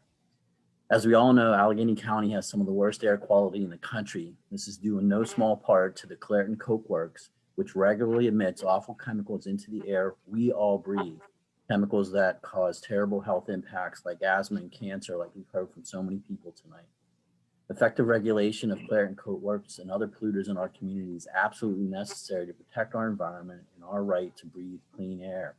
Quite honestly, I'm stunned that these rules haven't always been in place. We have to do better for all of our citizens, and one small step in this direction is these new coke oven rules. I strongly support adopting these rules so that Allegheny County is better equipped to catch and penalize illegal pollution. I also urge the county to take further action to protect residents' health by setting stronger health-based standards to reduce dangerous emissions at Clairton Coke Works and other pollution emitters, and also by requiring fence line monitoring for harmful air toxics. Thank you for the opportunity to speak tonight. Thank you. Kim Meachin, David Meckel, and Cindy Meckel have all spoken earlier. Next speaker is Kathy Westman. Kathy, you have 3 minutes. Thank you. I am Kathy Westman, a lifelong resident of Allegheny County, presently living in Gibsonia. I speak today as a registered nurse. I quote to you the statistic that you've heard this evening, that our county has the 8th highest incidence of year-round particle pollution in the country. If you or your family member is not afflicted with asthma or other respiratory health issues, you may choose to ignore this dangerous fact. However, as a health professional, I find it appalling, and I hope the health department finds it appalling and inexcusable too. And as a person who lost an amazing and delightful little 10-year-old boy to a fatal asthma attack, it is inexcusable. Therefore, I am testifying today to call out the need for stricter and enforceable restrictions on the Clairton Coke Works. It is one of the largest sources of dangerous emissions, especially of sulfur emissions, which are linked to respiratory problems like asthma and to air toxics such as benzene, a potential carcinogen. The new proposals are needed, but they are not enough. We must have stronger health-based standards to reduce dangerous emissions at the Clairton Coke Works, such as fine particulates, which we can't see, but get in our lungs, sulfur, and cancer-causing benzene. Fence line monitoring should be required too. Although it's no longer the smoky city here in Pittsburgh and around Allegheny County, the air around us is known to be harmful, and it is the responsibility of U.S. Steel to do the job of safeguarding us from all of their emissions. I support the proposals and call on Allegheny County to take further actions to protect our residents' health. We now know better. It is now time to do better. Thank you. Thank you. Next speaker is Connor Mulvaney. Connor, you have 3 minutes. Thank you. My name is Connor Mulvaney. I'm a resident of Brookline in the city of Pittsburgh, zip code 15226, and a member of the Green Party. First of all, I want to echo the sentiments of everyone who has commented in support of stronger air quality standards. And second, with the COVID-19 pandemic still continuing to push public health to the front of everyone's minds, I ask that Allegheny County Health Department continue to do the thing for the health of us all and do what is necessary to provide residents the cleanest air possible. I personally am a lifelong resident of Allegheny County. My family has a long history of heart disease and cancer. In fact, every single extended family member I have that's still in the county either has a respiratory disease or has died of heart disease and cancer, or cancer rather. When I was young, I thought I would escape my family's health history with exercise and a healthy diet and other healthy habits. I started running cross country, track and field, and found that even the best of my teammates, the fastest, the strongest, some of whom would become competitive Division I athletes, suffered from asthma, and they still do. And they suffer more intensely every single time they come home. And that's an important phrase, when they come home, right? They left. Some for work, some for schooling, but whatever the reason, I guarantee poor air quality will continue to be a factor in keeping people like my friends and childhood teammates and other investment from coming to this area. And by that, I mean jobs, right? For those that want to hear all about jobs. Now, unlike a lot of kids from high school and college athletics, I've stayed in. I have continued to breathe this air. And this concerns me as I continue to watch my family members age with health risks. I'm particularly concerned after recently watching a beloved high school coach of mine, Larry Cavelli, pass after a very quick and truly horrifying bout with cancer. This was one of the strongest and healthiest men I've ever known, and his life was tragically cut short by cancer. And honestly, I feel as if I'm forced to accept this as my fate as well, in spite of my best efforts to live a healthy lifestyle, solely because I choose to live here. And these aren't coincidences. As has been said many times today, cancer risk is still very high in our county, partially because of poor air quality. But I also want to reiterate something else we've heard a few times, but not nearly enough, that the choice presented tonight, that we have to choose between air quality or protecting jobs or the tax base of the Mon Valley, is absolutely false. U.S. Steel can keep these jobs in our communities and clean up our air, instead of turning heel again, just like the rest of the steel industry did during its 30 seconds remaining. Which was really just their sacrifice of the lives and livelihoods of our neighbors for their dollar. Thank you. Thank you. Next speaker is Lisa Gasper. Lisa, you have 3 minutes. Hi, my name is Lisa Gasper. I'm a resident of Allegheny County. I live in Sharpsburg. I have 3 sons. They've played on numerous sports teams over the years. More often than not, they're children with asthma on the teams. It's notably obvious that children on teams in areas like Swissville and McKeesport and Jefferson Hills, more of them have asthma. I would like to work towards leaving our children and grandchildren with better air quality, not worse. I'm testifying today to ask the health department to strengthen its proposed coke oven regulations. The proposed regulations are not strict enough to protect public health. That's not good for our children and grandchildren. I hope the Allegheny Health Department will work towards adopting more stringent emission standards. And that's all. Thank you guys for your time. Thank you. Next speaker is Jeannine Opie. Jeannine, you have 3 minutes. Okay, hi, my name is Jeannine Opie, and I too am testifying today to ask the health department to strengthen its proposed coke oven regulations. I am a resident of Edgewood and a supporter of the Green Party. I grew up in Pittsburgh. I moved away for about a decade, and I just recently moved back a few months ago. So I'm glad to be back in my hometown, but these stories have been very eye-opening how our air quality affects the city's population. I personally am concerned about the quality of our air from my and my family's health conditions. I've struggled with my allergies for years, and they did seem to worsen when I moved here. A big reason I moved back to Pittsburgh also is to be present to care for my older relatives, several of whom are cancer survivors. So I'm very worried about how our air affects them. I also plan to raise my own family here in Pittsburgh, and I'm deeply concerned with how the environment will be that they grow up in.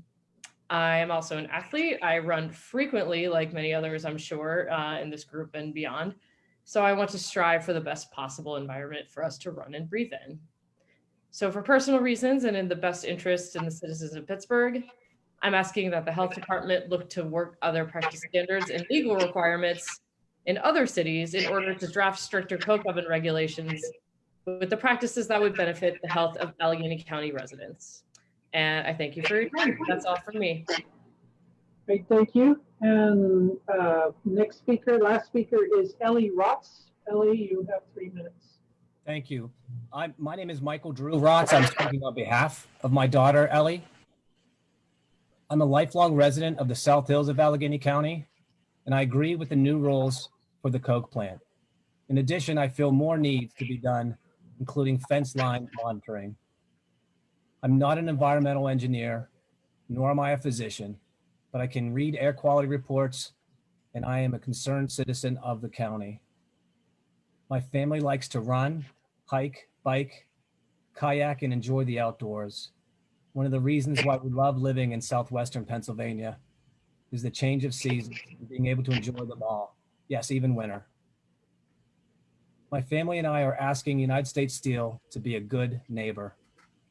I ask the Allegheny County Health Department to do its job and ensure that the health of all of its residents. This has been a challenging year for us all, including the health department, I'm sure. But making sure that the United States Steel is fully compliant is essential and must be done for the health department to fulfill its mission. Residents of Allegheny County for over 100 years have provided much of the workforce that has been essential in the building of the United States Steel into the company it is today. Some of the testimony today against the proposed regulations illustrates to me how important these regulations really are. Of course, we need industry, we need paying jobs, but we cannot continue to compromise the health of our residents. A long time ago, my great-grandfather, who was a German immigrant, was killed in a steel mill in Allegheny County in 1906. My grandfather worked for Carnegie Steel, the predecessor of US Steel, for over 40 years. I'm in no way against the steel workers and the people who work at the mills in the coke plant, but the environmental and safety regulations save lives. There was very little safety rules and no workers' compensation in 1906. But the industry evolved with better safety rules and regulations. These regulations did not cripple the steel industry. It saved lives. And obviously, the steel industry grew significantly. 30 seconds remaining. I see new rules proposed in the same light. It will not harm U.S. Steel, but save lives. It is time for U.S. Steel to do its part in a responsible corporate neighbor. We are counting on the health department to ensure that this is done. I do not live in Clarion, nor in a marginalized neighborhood, but if the county health department does not protect us all from the steel, for U.S. Steel poisoning our air, who will? Both U.S. Steel and the health department can do better. Our lives depend on it. Thank you so much for allowing me to speak today. Okay, Mr. Chair, I have reviewed all the people that had not spoken and no one is registered, no one has logged in. So this completes the list of speakers. Okay, well, thank you. Since there is no additional testimony, this hearing can be adjourned. I will now show this slide with a little bit more detail, provide written comments, showing it periodically throughout. Additional comments can be submitted in written form through 4 p.m. tomorrow, January 21st, 2021, at the locations detailed on the slide. Thank you for your participation in today's hearing.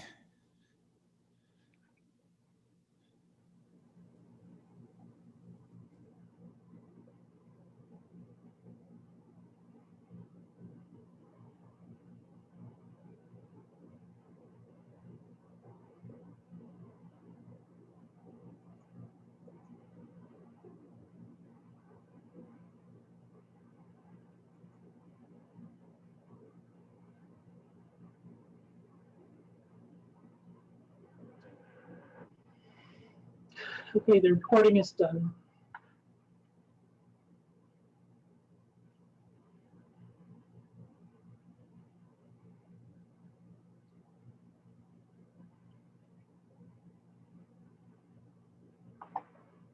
Yes, the recording has ended. It says we're still live on Facebook. That should be in YouTube.